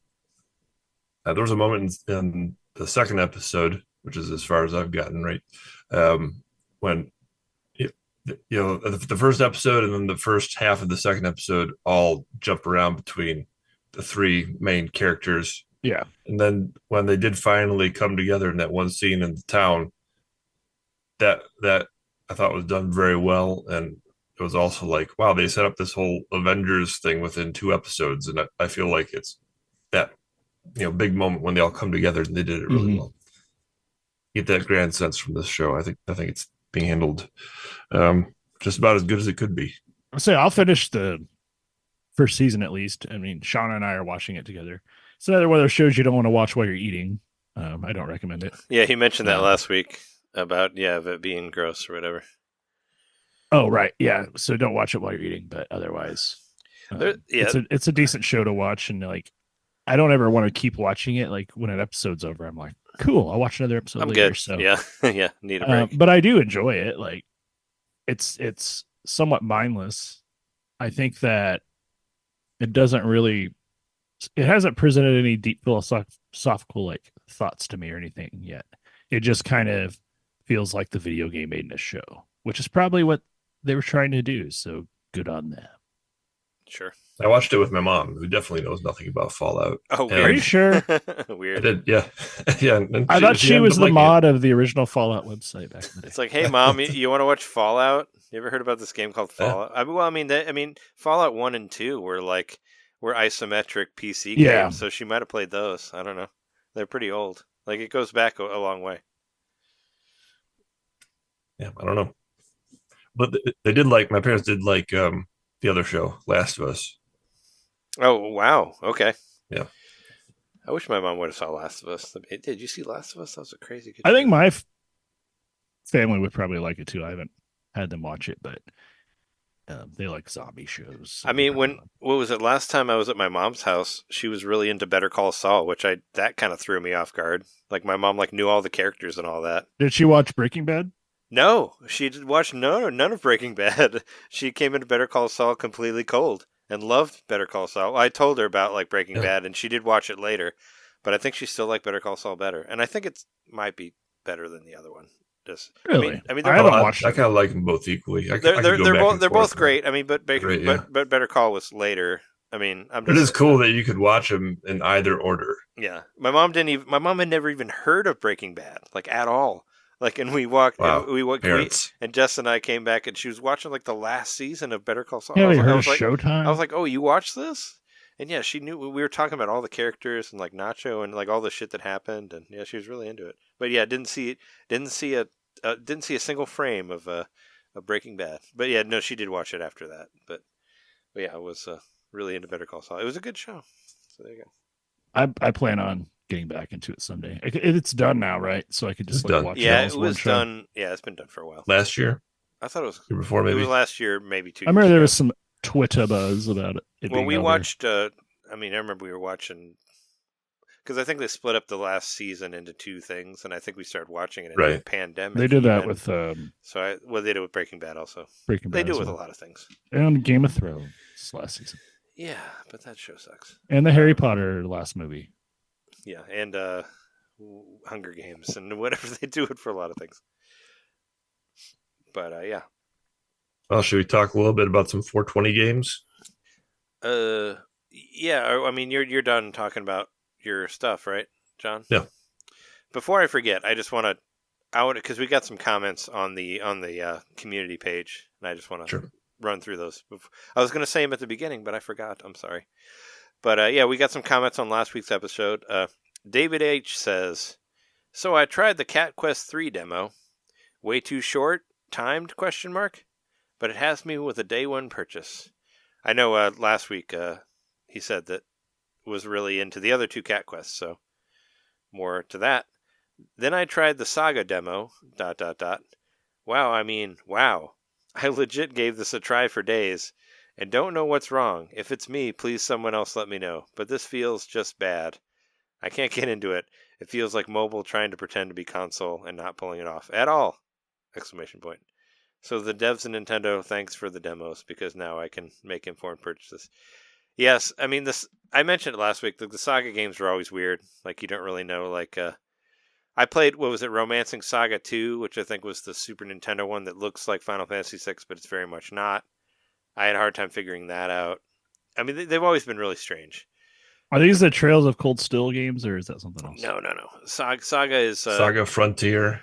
Well, Saga... Okay. That's So... something. So you've probably played on Game Boy Original Final Fantasy Legend. Final Fantasy Legend is actually a Saga game. So that it goes rebranded. It goes that far back. Yeah, they called it Final Fantasy because who the fuck is going to buy a Saga game? Was it Final Fantasy Game Boy 1? Adventure, or is that what you said? No, it was called Final Fantasy Legend, I think. So so the Final Fantasy Legend collection or the Saga collection, which you can get on Switch, is the original Saga games. So I mean, they're kind of like Final Fantasy, but there's permadeath in there, but there's a bunch of different ways to go, like with the story. It's been kind of hard for me to wrap my head around it. But yeah, we had Alex Arone on to talk about Saga Frontier, I think was the one that he reviewed. Yeah. But yeah, they're weird games, and there's a bunch of them. Jeremy Parrish loves them. There's a bunch of Retronauts about them. You can listen to it on there, but they're their own weird beast. But yeah, they're from Squaresoft, so Square Enix. I know Squaresoft was a long time ago, but yeah, they're from that company. So it's a lot of that shit. The new one, I watched a review of it on a Nintendo World Report. They said they loved the battle system, but everything else was kind of fucked. So I don't know. Like I said, the Saga games have always been really weird and really out there. So I guess some people like the new one. I don't know. There's a demo out. You played it, and I have not played it either. But speaking of demos that I haven't played that I should, but both of you have, Jeremy A says, any chance the cast will be talking about Unicorn Overlord in the near future? Hard to imagine anything topping it for my game of the year, and I've been looking forward to the cast's thoughts. Thanks for another great episode. And then David said, how is it? And then Jeremy came back with, as a big fan of Ogre Battle, Unicorn Overlord was in my wheelhouse. I waited more than 20 years since Ogre Battle 64 for a release like this. Strategic nature of combat is the highlight. Developing your units with the right combination of skills and equipment is where the game excels. The narrative is not groundbreaking, but maintained my interest throughout. Soundtrack is terrific. Vanillaware graphics are always top tier. I cannot say enough positive things about the game. Tutorials are excellent and help get players up to speed on mechanics. Starting Euden Chronicles 100 Heroes now, backed it on Kickstarter, playing on PS5 because I heard the Switch horror stories. We talked about that last week. Really enjoying my time thus far. Yeah, both of you guys played Unicorn Overload, right? And I thought it kind of bounced off both of you. Yeah, I know you've been waiting for my thoughts specifically on Unicorn Overlord. It looks very pretty, but after about 5 minutes, I ran away scared. It just, I felt like someone who was speaking about 8 different languages at me at once, and I just had no idea what was going on. So, not for me. I haven't touched it at all. I'm going to have to try it, before the end of the year. I know, we mentioned earlier, Axe of the Blood God, Kat, loves it. That's, her game of the year. A lot of people really, really like that game a lot. I should give it a try, and I think I mentioned this on the community page as well. Strategy games, I just, they're hit or miss for me and mostly miss. So it's I just haven't done it because I heard it's incredibly dense.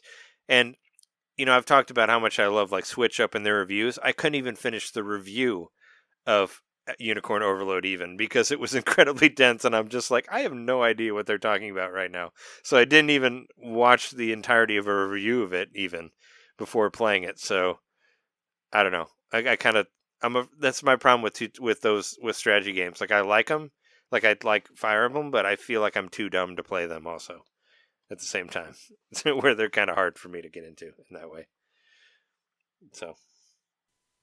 Yeah, I was going to say something very similar, which is that I've tried so many times to get into, I played, I got really into, I'm forgetting what it's called. Dang it. The game is Advance Wars. Wargroove? Wargroove, there we go. Yeah. I got really into Wargroove for a while, and I thought I was finally roped into a strategy game, but then I just fell off so hard. I don't know what happened, but something about these games, I think it's on paper they seem great, but once I'm playing them, my attention is divided so much that I get overwhelmed, and I kind of give up, or I say I'll come back to it later, and then I never do, which is what I've done with every Fire Emblem game I've played, and I own multiple ones. So yeah, I would say it's just not, I don't know. Something's going to happen in my life, or I don't know.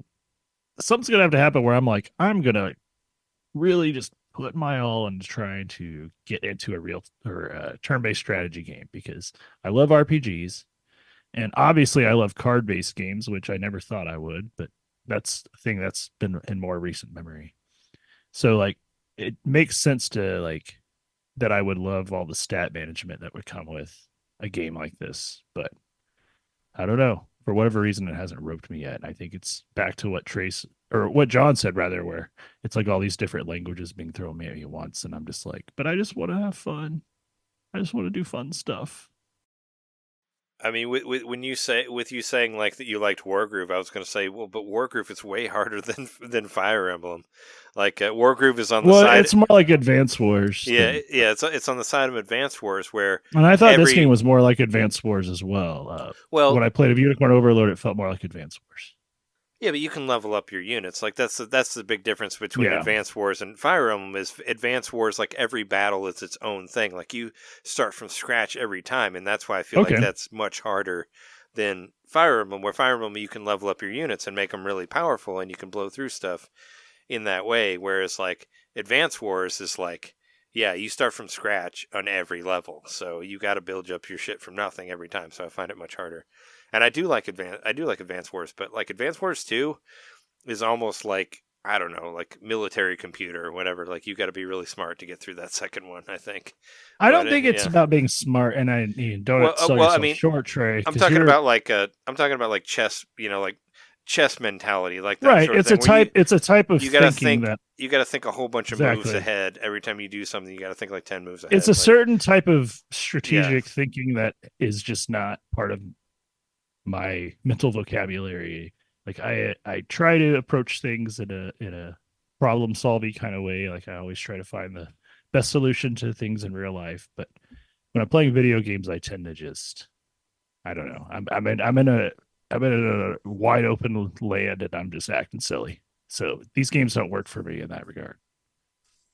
Yeah, I mean, you want to get to for any game for me, you want to get to that in the zone thing where you can kind of just do it and just forget about your own mortality or whatever while you're playing it and feel good about yourself for once, that sort of thing. But you just want to escape. I didn't get that promotion, but escape. Let's just leveled up. Escape from everything, where it's you can just forget about whatever and you can just fucking destroy that monster in Monster Hunter or whatever, and it makes you feel better. It does, though. That's that sort of thing. And I guess I'm not to that level on the strategy stuff, but Yeah, my major in is, I do still really love Fire Emblem games, even though I've only beat one of them, but I beat the Game Boy Advance one. But I don't know. It's I am going to have, I owe it to myself, and I owe it to you as well, that I have to play Unicorn Overload at some point. I'm just kind of afraid. You as the listeners. I'm afraid. You as the Jeremy who asked us about it, and also as a contender for the year, because a lot of people are going to say, and a lot of people have said already, Game of the Year for that one. So, and yeah, I do love Vanillaware a lot. I was a big fan of Muramasa the Demon Blade on Wii, so yeah. And Jeremy was just talking about the 13 Sentinels, which is also Vanillaware, so yeah. I forgot Muramasa was Vanillaware, because I do actually have that. Yeah, I beat it on Wii. Played it all the way through when it came out. Really enjoyed it. So yeah, thank you for writing in, and you can do that. Go to there's a Facebook NintenDomain podcast community, and I love it when people write in. So keep doing it, because I like reading your stuff on there, and it's nice to hear that you actually aren't annoyed by us and all that. And even if we're not all looking at it, like Trey passes it on in the Slack, so it's going to get to us one way or another if you have something to say. Yeah, if anybody says anything, I'd want to say it on the show, because I appreciate all of you for giving a shit about us. So thanks. Definitely. Yeah. Thanks for giving a shit about us. Yeah, exactly. There's so much in the world that's not worth giving a shit about. Thanks for caring about us. Yeah. We just passed 420, so let's take a few minutes to talk about some trippy games. I thought it would be totally, and I said this in the Slack, like I thought it'd be totally a missed opportunity, mist being like the mist from a vape, spelled mist. If we didn't talk about, this is episode 420, brah, and it could have almost happened on how crazy April 20th. I mean, it really we planned that from the beginning. Well, to we're be like, off by 1 week. Yeah. Well, if we would have, it's my fault, because I don't do like episode numbers for our for our bonus episodes for Christmas or whatever. Right. So we would have been at 420 a long time ago. I upset the balance of the world or whatever, something like that. Maybe next year it'll work out. But weed culture is like very mainstream nowadays, and I think it has been for quite a while. But it is legal.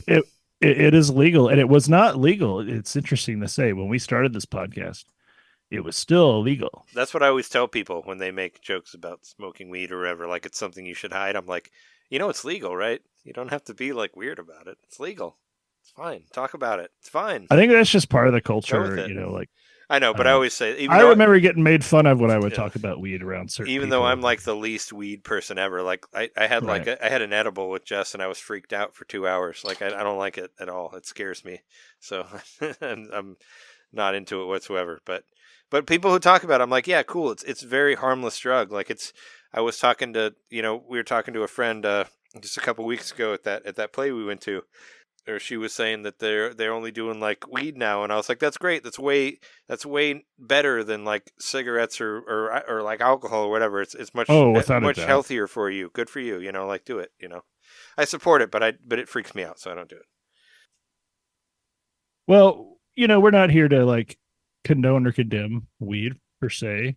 All we're here to say is that it is episode 420, so we thought maybe we'd mention a couple of notable experiences from games involving drugs. I guess it doesn't have to be weed in particular. Yeah, it can be anything. Games are often kind of like, and the other thing is like, it should be known that a lot of stuff's being decriminalized. So maybe it's not quote unquote legal, but certain substances that would have like put you in prison for a long ass time back in the day are now like being treated a lot more fairly, I would say. And places like Oregon, I think Colorado to a certain extent, but they're starting to like kind of give less mean sentences for drug crimes, which I agree with.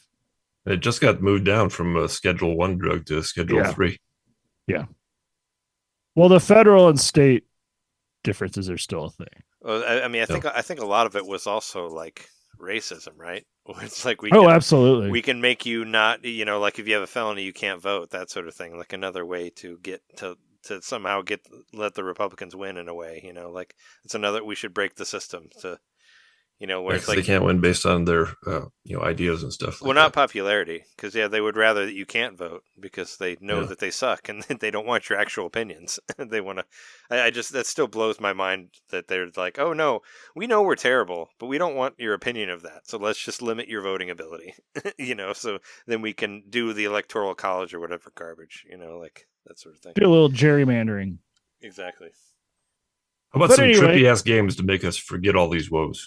Yeah, what about games that have drug references? Because they do exist, and I don't think a whole lot of combos go as well together as weed and video games. Maybe peanut butter and jelly, alcohol and conversation. I don't know. Like, there's just a lot of things like in life that go really well together. And for me personally, I could say this because it's legal. I've played a lot of video games while I've been smoking, and you know what? It's not always better. Don't let anyone tell you like it enhances everything. Most of the time, I just will get lost a lot easier.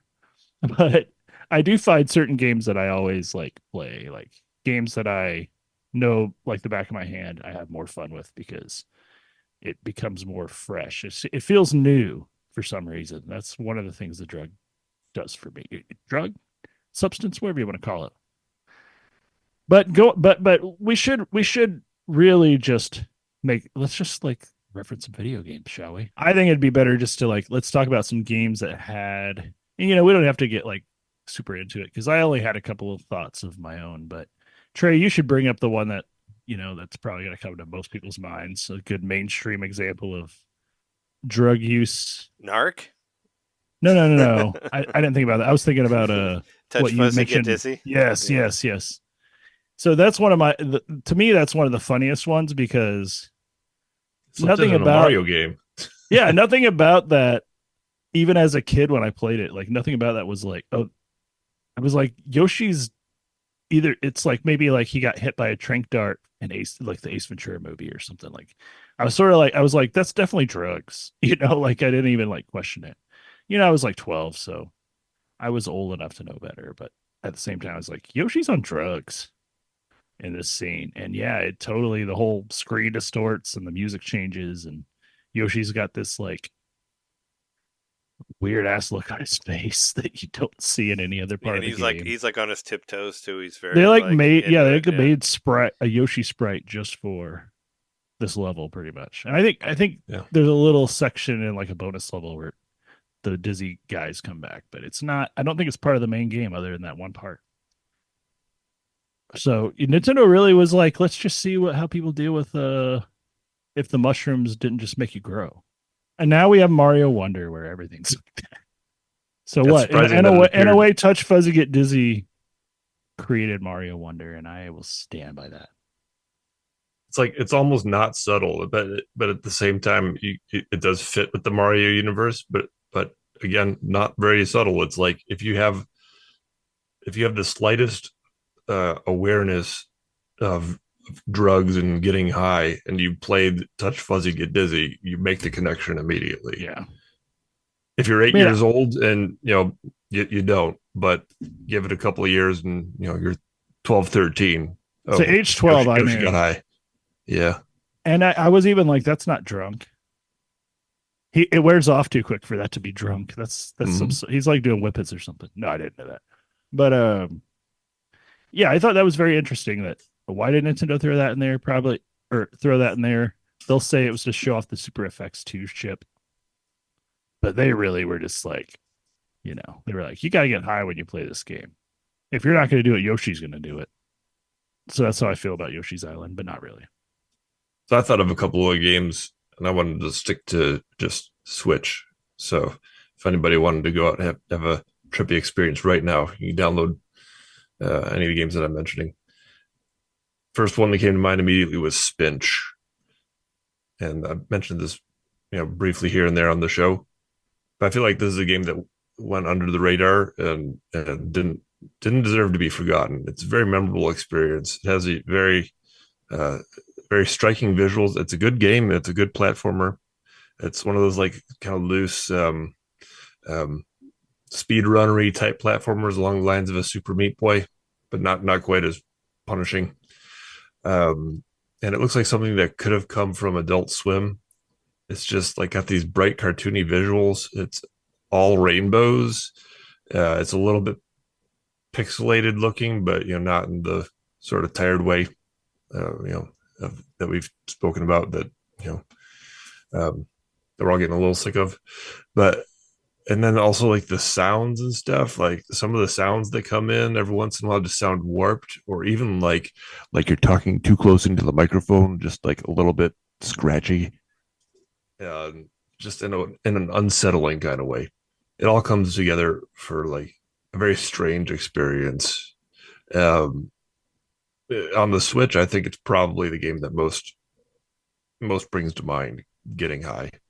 You'll have like these strange creatures just bouncing around that are, you swear, like they're looking at you like through the screen, and they almost kind of remind me of like a warped version of some like ancient Aztec art or something. Stuff that has like all kinds of like really like fine line details and things sort of swerving all over the place, but you just find yourself being kind of mesmerized by this game.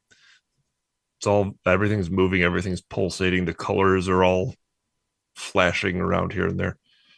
Go play Spinch. I'm sure it's cheap and on sale often. I think I got it for $15 like 3 years ago. Yeah, it's really good game too. It's 15 right now. It makes me look like it when I'm looking at it. It reminds me of I don't know, like whatever the new flavor of Adult Swim is what I. That's what I like. China, Illinois. Did you ever see the commercials for that? That was a weird show. No. Oh no, that's the people who did the ones who did Professor Brothers on YouTube. Washington. Oh, was it? Was it Washington tall, thing? Wait a fucking ton. It's the same person that did China, Illinois. I just the commercials were annoying. That's all I know. I never watched it, but the commercials I found very annoying. A lot of Adult Swim was like, well, at least for a while, it was fledgling like animators from the internet that made their own shows. And we got really famous. But it looks like that. There's a lot of things. It looks like somebody from the YouTubes that made a game, and here it is. Brad Neely, that's the name of the guy. Brad Neely, and he's, I don't know. I love all of Brad Neely's stuff. Like, look up Brad Neely on YouTube, and you're gonna have a chuckle. Well, I was gonna say,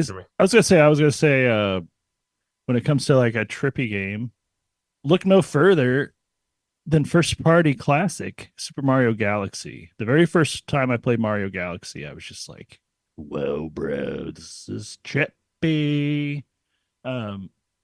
When you're out like exploring the levels and you're just not like focused on like time attack or whatever, and you're just like kind of going from planet to planet and like getting pulled into the gravity, and like I remember like you find the Toad, you find like Captain Toad or whatever, and you find like the little ships, and you can just like jump, like do a long jump and do like start orbiting around it.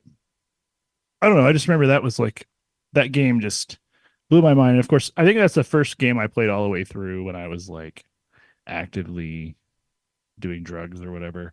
But also the only game I've ever played where I did mushrooms and played it. My roommate at the time came home with a friend he was hanging out with at the time. They usually just would like hang out and like do mushrooms. That's what they did. And I was like, I've always been like scared of psychedelics. I actually still am. But at the time I was like, he was like, hey, you want a mushroom? He just gave me one, it was a very small amount, but it's the first time I'd ever done anything like that. And I was playing the game, and all of a sudden, like, the colors just got so much brighter. And like, I remember like I was definitely playing it on a CRT. We didn't have like, and it was on a Wii. So like, it was this decent sized CRT, but it couldn't have been much bigger than like a 27-inch or something. And to me, that was just like the most high def, brightest, most like, I don't know, most high fidelity visuals I'd ever seen. And I'm playing Mario and Mario Galaxy, and I'm just like, they can't do better than this. And I would posit they haven't really done better in the Mario games since Mario Galaxy with the 3D stuff. Except for Mario Galaxy 2. Yep. Well, that's still Mario family. I mean, but that one was better. But as far as 3D stuff, yeah, I agree with that. And so playing that, tripping a little bit was fun, but also just the game itself can make you feel like your brain's being a little wonky doodle while you're playing it because just how you have to like switch your brain around with the gravity and stuff. But man, what a cool game, and what like a huge like risk Nintendo took with that whole concept for a game, and it turned out to be one of my favorite 3D games of all time, if not my favorite. I don't know if I'd say it's my favorite 3D Mario, but it might be. It might be. I recommend anybody try Manifold Garden along lines of Portal and Superliminal, all that. This is another sort of take on that, where like space is infinite, and like, you know, like in Pac-Man, you go out one side of the maze, you come through on the other side of the maze. That's kind of the concept of Manifold Garden, but it's all in 3D, and everything is infinitely repeating. So like if you like jump off on one part of the level, you'll fall and you will pass. You will land on the exact same part of the level. Like you'll fall down from above, and you'll land on the same part again. Or if you go this way, left, right, you'll inevitably come back to the same point. And so it's all like, what if MC Escher did a 3D puzzle game? That sounds really cool, actually. It's very cool. It's very cool. I think the MC Escher thing happened a little bit in Fez as well. I was feeling that. I can see that. Yeah, from what I've seen of that game too. Yeah. So you'll just have like a mind bendy experience kind of playing this game. It's very meditative too. There's like no pressure, nothing chasing you down. It's just you know, at your leisure, go walk through this trippy, never ending, infinite in all directions 3D puzzle world.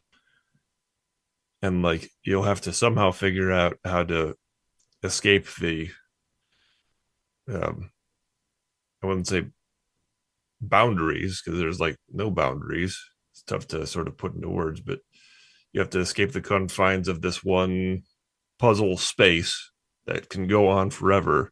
You'll find like the one secret door or the right combination of buttons that opens the pathway to the next infinitely looping area. And this is like, I was so impressed by this game. I looked into the creator, and it was like his only game that he's made so far, his first game and his only game that he's made so far. But his name escapes me right now. But he was more like an artist type. Like he wasn't a game designer. He just sort of was a type of free thinking artist. He was like, I have this idea, and what's the best medium for it? It's video games. I have to learn how to make a video game to make this piece of art this time. And I think he just like knocked it out of the park. There's another one that I feel like a lot of folks don't really talk about much. It was on a direct way back when, probably 5-6 years ago, and it just kind of stuck with me. And then one day it was on sale, and I was like, oh yeah, that game. And I'm glad that I finally picked it up. So highly recommend Manifold Garden. I don't know how many you guys. How much did you Well, have? I've got one more thing I want to talk about, but that was it for me. I was going to say, I don't want to. Yeah, I don't know how many. I mean, I don't really have any, but yeah, because we still got to talk about the Switch 2 stuff. Sure. Yeah, that'd be it for me. And we're over 2 I don't hours. make this into an X-Pack. That's all I'm saying. Yeah, I was like, oh.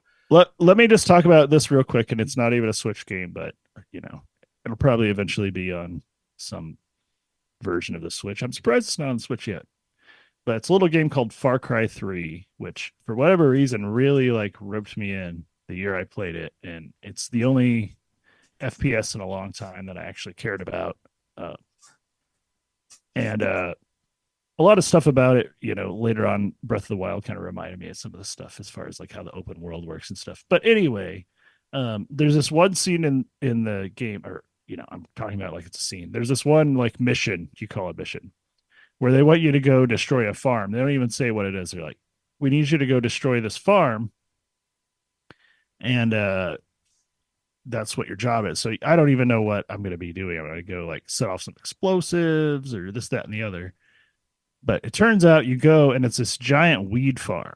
And there's just like all these weed plants everywhere. And I'd never seen anything like that in a video game before. I was just like, holy shit. There's just like this whole field of weed. And your mission is they give you a flamethrower, and you have to go around and torch the entire weed field with a flamethrower, and while you're doing it, the Skrillex song starts playing, and I I was very, very I mean, I still kind of am indifferent about Skrillex and his whole dubsteppy stuff he does, but I was not expecting it. I just went into a mission like any other mission, and this mission in particular had a special song that plays, and it's this song about weed. It's like a song about weed, I'm pretty sure. But I'm going around burning all this weed with this blowtorch, and the Skrillex song is playing. I'm like, what is even happening right now? I'm playing this game on my Xbox in my basement by myself, and what? I don't know. It blew my mind at the time, and I'm like, if you want to be pro or anti weed, I think both cases fit here. Because if you hate weed, you get to burn down a field. If you love weed, you get to listen to some Skrillex, and you can blaze as it burns. You can just inhale the flames. I think if you're burning the field, that it would still affect you though. Even if you hate it, because it's still gonna. If you burn it, you're still gonna have to. Those people don't need to know that. It's still going to affect you. So I mean, I don't know. I would just put it in a bag and throw it away. Maybe look it up. There's a clip of, you can find it. I think it was the BBC was doing some in the field news report about I don't know. It was somewhere where they were confiscating a lot of heroin, and they were burning it in these piles. And there was this reporter who's talking to the camera. And he's like, behind me, millions of dollars worth of heroin is being destroyed. So and he just starts giggling. Yeah, and it shows multiple. It shows multiple takes of him, and he can't even get through getting it. a contact high there. Yeah. It's just dude, you're inhaling heroin. You need to leave. That's not good. Yeah. Anyway, Switch 2 stuff. Did you see all the Switch 2 stuff that's out there? Just when I'm very, I don't know, whatever. Yeah, I mean, well, I felt the same way about when we started seeing the Switch as a modular portable / yeah. Well, I mean, home hybrid before it actually happens. So. I don't necessarily believe any of it, but you see things that are similar between a lot of them. Keep talking about magnets. They are the Magneto of the X-Men arcade. The master. I don't know. I read an article, magnet, as they call it. One of the articles you put in the Slack was referring to magnetic suction. I was like, what the fuck are you even talking about here? Magnet. Article? No, if you remember, there was magnets. You don't need to say magnetic suction. Yeah. And it's controlled by electromagnets that affect the current. You don't need to say all that in the article. Well, maybe they got paid by we know how they work. Maybe they got paid by the word. So they needed that extra suction on there. And they also got paid by the syllable, so they needed magnetic suction. I've never heard that phrase before I read that article, and it's so stupid. Well, that's 5 syllables, extra money for them. It's just dumb. That's not how magnets work. It's not a suction. It's not a vacuum of air that causes something to be pulled in. It's an attraction, which is which is based on isotopes and stuff like that. But if you drop water on it, it doesn't work. I'm kidding. That was like a Trump thing where he's like, put water in magnets, they don't work. For the magnet thing, there was an article maybe a month ago where somebody saw on YouTube there was a questionnaire thing asking you about which systems you were interested in, and one of them was Switch Attach was on there, which everybody's like, what the fuck is Switch Attach? Does YouTube know this new Switch 2 that no one else knows about? And then all of a sudden we see all this magnet stuff, so it's kind of coming together in my head now. It's like, well, is that what they meant? The Switch Attach, the Switch Connect, and maybe that's what they're gonna go with it on the magnet thing? I mean, there's no doubt that magnets are a thing, and I'm just saying that there's a bunch of different articles that say magnets, that is what's similar in all the different new Switch rumor stuff. So that's why I think that's probably a real thing. The magnets refer to the Joy-Cons. Yeah, the Joy-Con connectivity. Yeah. So instead of sliding them in, you just click them on. Well, but that would make sense though, because as you know, I mean, we all own Switches here. The way that you slide them on there, it like loosens, so they fall off. I Yeah. mean, Jeremy was the first one to deal with that when you got. I also original still Switch, put them in backwards sometimes. but it would loosen, so when you push it, and mine does that as well, where Yeah. it falls off the side. So Nintendo would have to fix that, and also the Joy-Con drift. So we need to do, if we are doing a Switch 2, we need new Joy-Cons, and we need a new way to attach them, because the ones that are working right now don't work, because of the way it connects, it loosens and it will slide off, and it's slid off Also, for I would all like three to of point out, us. I'd like to point out that this is no major technological advancement, as anybody who's owned a MacBook in the last 10 years or so can attest. If you plug in your power cord to the Mac, it's with a magnet. It's like the same thing. Well, not anymore. Yeah. Not when they use the USB-Cs, but the old ones worked with the magnets. Yeah. It was pretty good back in the day. When But like, the I know Mac was magnets cool are all the still. rage because I just bought like a thing that I put on the back of my phone that makes it like where I could stick it to anything. It's magnetic, so like Yeah, that's people love that's magnets. the newer iPhones have that, which also was something that I had years before when I was delivering. You just put a piece of metal and you just magnet it up there. But yeah, I mean that seems to be what's similar. But I mean, there's some extra stuff in there that I think is pretty interesting. Most people are saying that like that the Pro controllers will work on the new version and all that, which is great. Some people are saying that the old Joy-Cons will work. Some people are saying that they don't. If I was betting on it, I would bet that the old Joy-Cons don't work. But I would bet that they don't, but someone will figure out how to make them work. Sure, but what I want to know, what's important to me, is I want to know if the new Switch will work in old docks, because I have 3 docks here, and I don't want to buy 3 new docks. Because I've seen there's talk about this new dock. You should only have to buy 2 new docks. Well, I have 3 here, and I don't want to buy any more. That's what I'm saying. I want the new one to work in the old docks. And they're saying Here's the thing: I don't want the new Switch to be held back by the technological restrictions of the old dock, though. Like, if it gets an extra boost from the new dock, the way that this current Switch gets a boost from its dock, I think you can expect to go ahead and buy another dock. Well, what I want is like, Well, it's going to come with a dock. That's what I'm saying. You only have to buy 2 more docks. Sure. Well, what I want is like the new one to be like, okay, this one does 4K and ray tracing. I don't give a shit about either of those things. So I'll get that, and I'll put it on my upstairs TV, and cool, that'll be there. But as long as it still works for the ones down here, then cool. That's what I'll be into.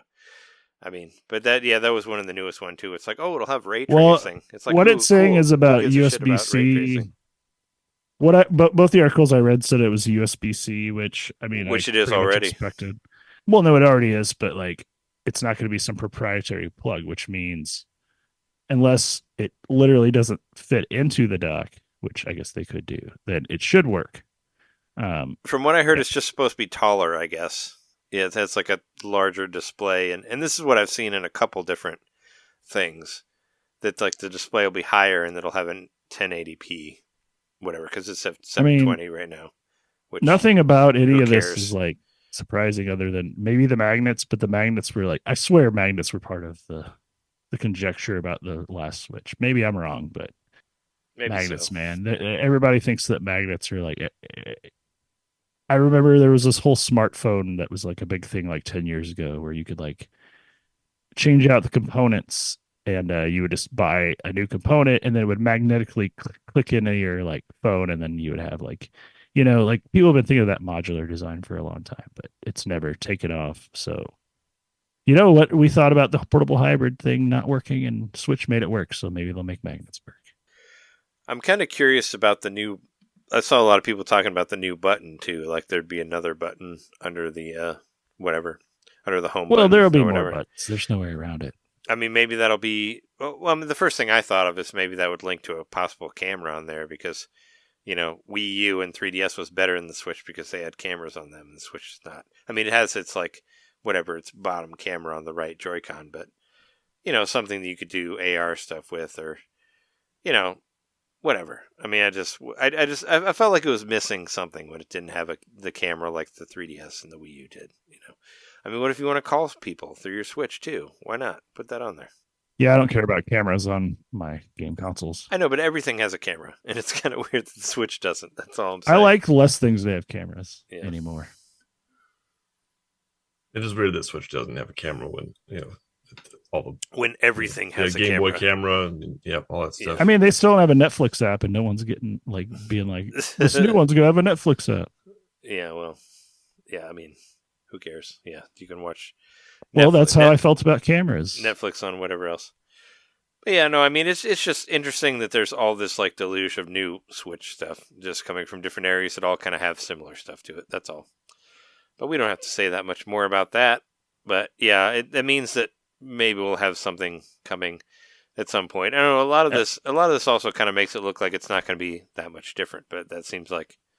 I mean, that seems like the smartest decision. Like don't break it when it or don't fix it when it ain't broke, right? As long as you make it like it's definitely a different product, so people don't get confused. The entire history of Nintendo consoles supports this pattern: revolution, evolution, revolution, evolution. You go back to the very beginning, that it's held true. The NES Famicom, revolution, Super Nintendo evolution. N64 revolution, GameCube evolution, Wii U, Switch. Now we're at Switch 2. So don't forget about Game Boy and Super Game Boy, or Game Boy and DS, and then DS and 3DS. Yep. And then 3DS to 2DS. Well, yeah, Game Boy to Game Boy Advance, and then DS to 3DS.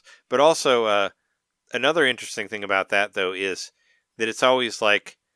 The first one sells well and the second one does not. So like the NES sold better than the Super Nintendo. The 64 sold better than the GameCube. The Wii sold better than the Wii U. So it's like, that's another thing I'm thinking about with Switch too, where it's like. Did the 64 really sell better than the GameCube? It did. Yeah. No, we did a whole episode about this on our Patreon. But yeah, no, it was actually those like numbers were wild. Like, I mean, well, because the highest selling one was what, DS was the highest selling Nintendo system. I think so. Of all time. But yeah, it was it blew me away like how low the sales of the Super Nintendo and NES were compared to everything else. But yeah, no, I mean, it's like every evolution sold less than the revolution, so it's kind of like I guess they have to think about that as well, like Switch to Switch 2. It's not going to be as high as Switch was, obviously. We sort of had, Iwata got to announce the Switch or whatever, but I mean, obviously we lost Iwata, so it's like we didn't get to announce the Switch, right? I don't think he announced the Switch. I thought he was already dead. No, he announced the DS and the 3DS and the Wii U. I thought he was dead before the Switch was even a thing.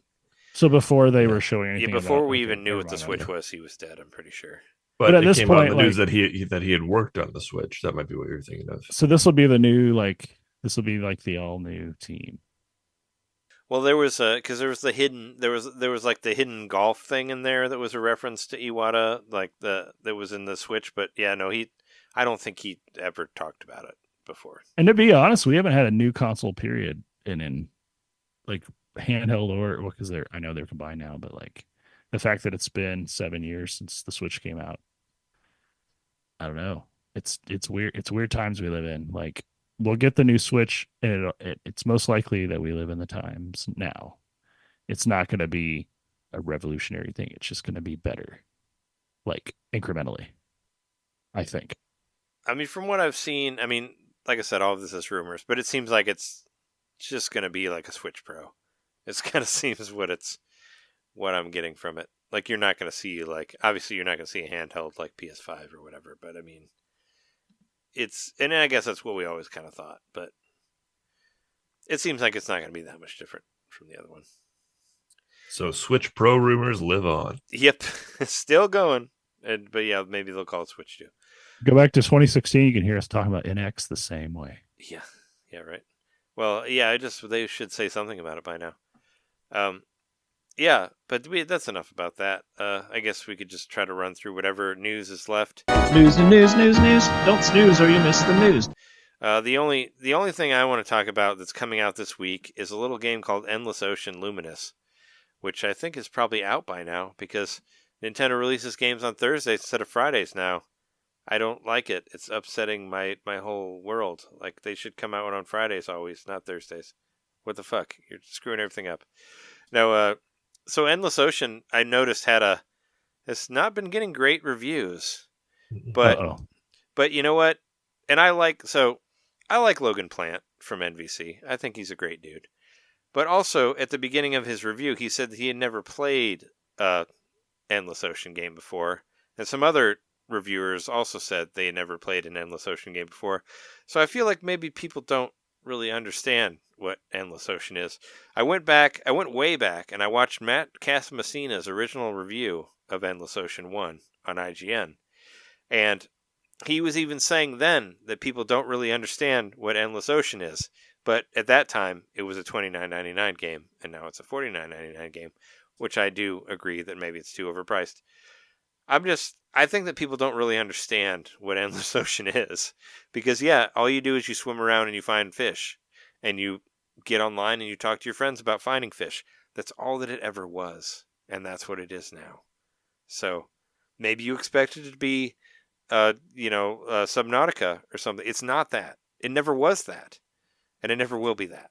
So, I mean, that's kind of how I feel about the different reviews about it. So, I haven't preloaded yet, but I will probably still end up getting it because I think it's the actual Endless Ocean as it was and as it will ever be.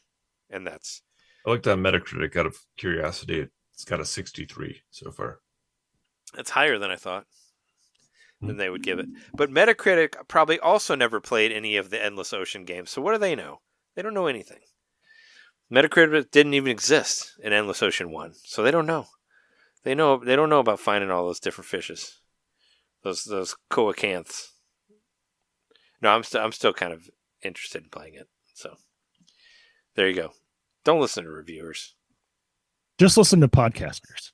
Yeah, well, listen to your heart and listen to That too. the coelacanths that talk to you. Youth song. Listen to the fishes. They will tell you everything. Just don't sleep with them, see? Yeah.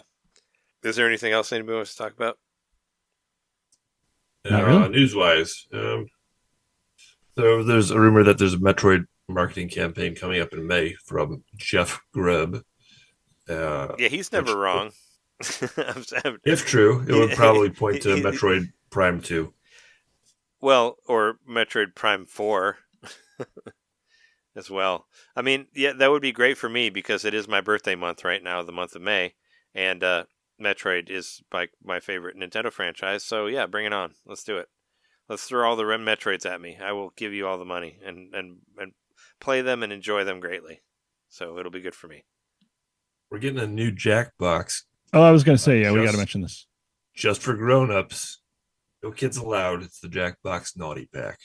Oops, all naughties. Yeah, I think that but they've always every been naughty. Jackbox game I play has always been naughty, so it's kind of funny to be like, yeah. Now it's gonna prompt you to be naughty, I guess. So this one is like drawful, but you can only draw dicks. Yeah, it's only dicks. Dickful. I'm just saying, yeah, they're always naughty because they let you write whatever you want, so that's what's fun about it. So and if you're trying to make people laugh, you draw dicks. So you kind of push the envelope on it, and that's what's funny, And then all of a sudden your nieces are also drawing dicks, and it's like, what? You've never seen that before.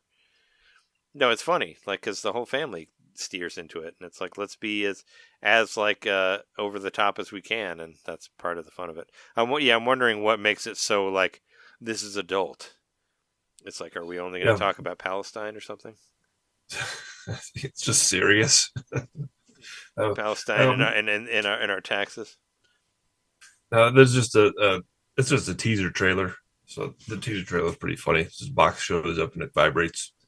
So no clues or any other insight beyond that. It's probably it's a marketing campaign like the Arch Deluxe when McDonald's did that. And Ronald McDonald was dancing at a club. Just for adults. You gotta. Well, I was saying if the Switch had a camera, you could scan your ID to get into the adult only Jackbox. There you go. You'd have to scan your dick. I guess you need your phone to play, so you got to scan your ID with your phone. So there you go. Funko Fusion. How about Funko Fusion? Yeah, I've been waiting for this one. Let's rant about Funko, even though I know there is a listener that likes Funko. So Funko Fusion. So what is it like? It's like the Lego Dimensions / I don't know, one of those games where like they just bring everything together, or What was it? the Animal Crossing game, or not Animal Crossing, the Amiibo game, Amiibo Festival or whatever it was Well, called? I was trying to think of the because there was the Disney Amiibo type game as well, where Oh, you could Dimensions. well, no, that's like Lego. That's Infinity. Lego Dimensions. Well, Lego Infinity. Dimensions had like Ghostbusters Yeah. and all this other stuff in it, but the I forget. Funkos. It's called like Xfinity or something like that. But Infinity. Disney Infinity. Disney Infinity, yeah, because I do have some of those Star Wars quote unquote amiibos or whatever. But yeah, you could get like the Marvel ones and the Star Wars ones and the Marvel and the Disney stuff. It kind of reminds Here's me the of difference. that, but Here's here's the difference. Funkos are dumb. Funkos are dumb, and also they're just there's no substance to them. Like all that other stuff. I was talking about this on our Slack, but Lego, like you can actually enjoy Lego independent of any of the many licenses that they have. Like Lego itself is something that you can like build and do something with. And imagine a Funko with no license. What is it? It's a stupid little vinyl lump. toy, a lump. That's it. It's a non-functioning bobblehead. I mean, Non-functioning bobble. That's a good way to look at it. I never thought of it. Yeah. But it's true. I mean, the thing is, like, and we talked about this is my thing about Funko. Aside from, they have those dead eyes, which I don't like, the black eyes. They have the ultimate dead eyes.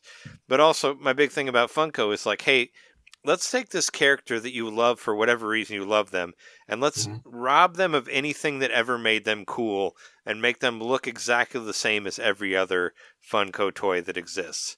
Like, it's basically taking any sort of like cool characteristic of anything that you liked and make them all the same with a different. I'll say it's just the with toy a different version of, with a different skin over it. Like that's it's a what toy version of Chibi, like boiling stuff down to like its basic elements and like the most like. Yeah, but they could at least like have their hair look the same way or something. Like it's still like they're all the same. They're just painted differently. Right. Like they have the same body type. It's like, okay, like I talked before, like the Thing is like my favorite superhero ever. There was a Thing Funko. It just looks like every other Funko with a Thing like skin on it. But it gives you nothing of the coolness. It doesn't have like it doesn't look like the rocky skin that you would think of from the character. It just robs everything. And I like Marvel characters a lot, and I've seen the Marvel Funkos, and they all look the same. Like they're all it's just a different skin, but they're still. It took everything that was cool about it, really, and it's like, what's the point? I don't know. Yeah. I mean, Funko is short for Fun Company, so they got to have something right. I mean, that's what they said. They want. I don't really know if that's they what want it you to means. believe that. I thought Funko Land. I always think of Funko Land and Funko Pops as being the same thing. And they're Funko not. Land was way better though. Funko Land was Land cool. toy. Was cooler. Well, Funko Land was like GameStop, early GameStop, and all that. It was like Babbage's GameStop. It was like all that shit before it all got coalesced into one thing. Exactly. Yeah. I mean, I got a bunch. That was where I got Metal Storm. Was from Funko Land when I was in high school, because I had heard that you could buy. I worked at old Funko Land video for a very games short there period of time from there. But yeah, it was all under the umbrella of in Maryville, Indiana. Babbage's and whatever. I know we used to hang out there. They gave us like free Star Wars cards and stuff like that. Let's mention some important anniversaries. Super Smash Brothers, 25 years, the 25th anniversary of the North American release.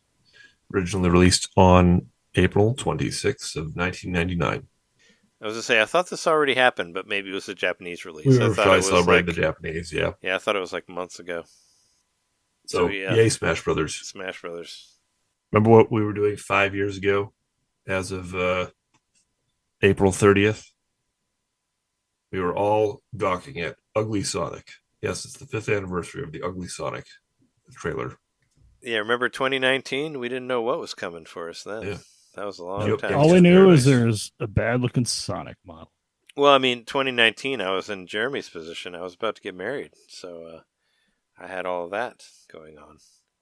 But I had no idea about the pandemic. Don't put that on me. And about the 2020s. Don't all put that that shit. on me. Yeah, 5-year anniversary to Sonic. What I think is kind of cool, I want to mention it before we go. Star Wars Hunters. Remember that game that was forever at the end of your eShop list? If you go all the way down to the bottom of the coming soon stuff, Star Wars Hunters was always at the very bottom with the TBA. But hey, it's come out in June, and you can download it for free now. I think it's like a character-based shooter, like kind of similar to like Overwatch, like that sort of thing is what I get from it. But I don't know. I like Star Wars games. Why not?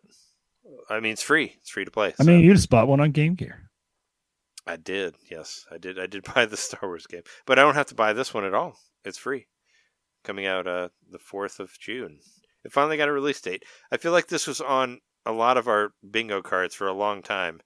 For every Nintendo Direct was like Star Wars Hunters because we thought we'd see Because it was something always on the about it. coming soon section, so that's what we would all go to. That's what I said. It's at the end of the list of the coming soon. Yep. If you went all the way to the bottom, it was always at the very bottom of the coming soon of the eShop if your internet could handle it. Because oh my god, that eShop is so bad. The Switch one. That's what I want from Switch 2. Fix the eShop and give us a fucking song on there. Come on. Now that they've taken down the Wii U and the 3DS, music does not exist in the Nintendo world anymore. It was killed. Yep. It was the day the music died, but in eShop form. But not as annoying as that song that sings about that.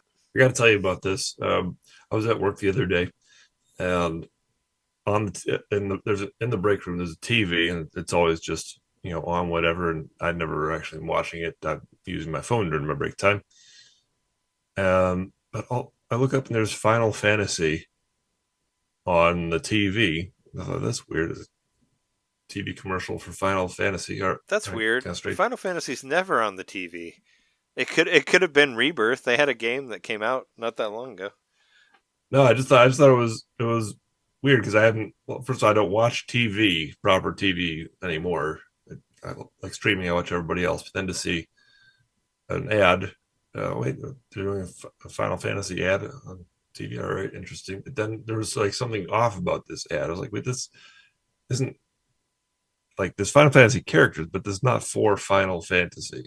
And what it was actually a PSA with Final Fantasy characters, like the old school, don't do drugs, whatever, that kind of thing.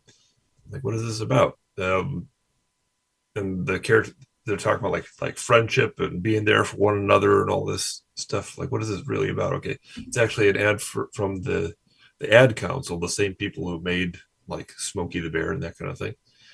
And it's an ad for seizetheawkward.org, which I guess is a campaign for mental health awareness. Like they're saying, seize the awkward, like have the awkward conversation about mental health. I thought you meant if someone's like acting awkward around you, seize them. Yeah, seize the awkward, put them in the loony bin. Just hold on to them and just hold on to them. Obviously, they're awkward because they never have known someone just grab them and like get them to talk to them, like face to face. Just hold them because who knows when somebody will be awkward again. You might not get to have awkwardness. I could kind of sort of see life. it like, I don't know, when you posted this on Slack, I didn't watch the actual ad, but I was like, okay, maybe like I was kind of confused like, about it. Suicide prevention's like a big thing, like, and it always should be, but I think it's more in like modern times, like it's on everyone's mind to like check in on people, or it should be at least. So I get that, but it's also like if someone's awkward, like that's kind of how I view it. It's like someone's being awkward, so you need to talk to them. That's kind of that's not kind of how I interpret seize the awkward. Oh, I would be like, I'd be like, get out of here, leave me alone. Yeah, it's like it seize the awkward. We've probably always been awkward our entire lives. It's like maybe one of the reasons we're so awkward is because you won't leave us the fuck alone. It's like if somebody was like, oh, I'd be like, go away. Let me. I need to go home and play Super Star Wars. Leave me alone. I've had enough. On this. Like every time you see a suicide in any TV show, they always put that helpline on suicide hotline, which they should. They should because people need to talk to people. But yeah, the seize the awkward. I just didn't understand it. I looked at it. I didn't watch the video, but I was like, I don't get this. Same. That's also the implication of the age-old trope of gamers are awkward. Like we're speaking, how do we speak to the awkward people? We'll show them some game characters. Where are the dialogue choices? I can't talk to you. Like Final Fantasy VII. No, I mean, gamers are everyone now. I brought you a gift every day. Why aren't you dating me? Oh God, yeah, yeah. That's like some Stardew Valley Harvest Moon stalking there. I gave you the gifts you said you liked. I got on your social media and found out that you really like apples. So I brought you an apple every day for 2 weeks. I grew the amethyst at my farm and brought it to you every day. I actually bought this ring from the guy that was to propose to you. Here you go. Will you marry me? Which happened to be my first playthrough of Stardew Valley. Last thing I want to mention is this is from IGN. They interviewed the developer Coffee Stain Studios, the guys who make Goat Simulator. I just thought this was cool that they hold a game jam every so often, like regularly, just to help come up with new ideas for the game, new DLC and all that. And they went into some of the ideas that included, and I want this to be real. I want them to make this Hitman and LA Noir. Go. Hitman and LA Noir. You mean LA Noir? DLC. Noir. Yes. Nah. I think Hitman Goats. Please make it a Hitman Goat Simulator DLC. That's. Now I just wonder if that's not what Waluigi's saying all the time. Noir. Like he's really he's really into old films. He's really into LA Noir. Yeah, what a terrible game. Actually, there is one goat related thing that I forgot. So I did end up buying that Corn Kids game, Corn Kids 64. Oh yeah. And I didn't actually pay for it because I had gold points, but I bought it because I watched somebody playing through it, and there's a 3D mode where you have the two pictures next to each other, and I was like, oh my god, Labo. So I kind of just went for it on the thoughts that it would work for Labo, and it doesn't. So that sucks. Oh no. I was like, oh my god, a Labo game. Sure, I'll throw $6 at that. And warned again. Why throw? How are you supposed to? If it has that mode, how are you supposed to use it? Exactly. I've tried to look on the internet and I could not find anything. So we need to get in touch with the developers or something and be like, what the fuck does Corn Kid 64 3D mode mean? Like, why is there two screens next to each other? Like, what the fuck? Because yeah, you automatically think Labo, but I tried it. I fucking pulled it out and put it in there and all that, and it didn't work. It's probably just them having some fun. Yeah, but I mean, what is it? I want to know. Like, why would you put it in there? To trick people like me who liked Labo to think that there was some sort of Labo VR in there. Hey, it was a long con, but it worked. Yeah. I mean, it's no Cavern of Dreams. I mean, it's actually not that great, but I didn't pay anything for it. Whatever, it was gold points, so there you go. But yeah, I think that's good for this episode. That it's a 420 episode, so I guess you should have extra rambling, more rambling than most episodes. But yeah, thanks everybody for listening to episode 420 of NintenDomain. And if you like the show and you like us and you want to support us, go to patreon.com/NintenDomain podcast and you get extra episodes. And you can, send us some dough and all that. For like just $1, you can listen to all of our bonus episodes. Where one was just posted about our favorite travel games and Jeremy's travel time compared to games. So I thought it was a pretty good episode. And if you're like 5 and above, you can listen to WRT Radio and see our completely unedited and early videos of us recording and all that. Which hopefully are back in step this week. Well, they're still there, but hopefully they're, because I was doing it through OBS and I found out about halfway through that I was not recording the audio in the right way. So if yours doesn't work, then it'll be another one that's completely off sync, but whatever. Let's hope this one works. Yeah. Anyway, you could see the videos of us early, and there's about 15-20 minutes in the middle of us talking that doesn't make the regular show, so it's kind of our, that's extra for the patrons and all that. And you get like merch and stuff as well. You get stickers and prints and that sort of thing if you're on the $5 level and above. So yeah, if you like us and you want extra shit from us, do that. And you can find us on social medias, on the social meets. I'm at Nintendo_domain on Twitter. Jeremy's at JMaxStack. I'm also on Blue Sky as NintenDomain. You can find us, like, if you want us to read your comments, go to the NintenDomain community page on Facebook. Check that out there. And you can find us on twitch.tv/NintenDomain podcast and youtube.com/NintenDomain podcast. I'm still putting the podcast up there with a static picture and our voices, but we're getting views on there. So, hey, it's still on YouTube, so you can check that out there. But thanks everybody for listening. We've been your hosts. I'm Trey Johnson. Jamie Mikowski. John Nitter. It's like, do we need to do it like extra slow? Like, thanks for listening. We'll see you next week. See ya.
Oh, wait, did I have I think I came up with a better one. Oh, yeah, no, that's a terrible one.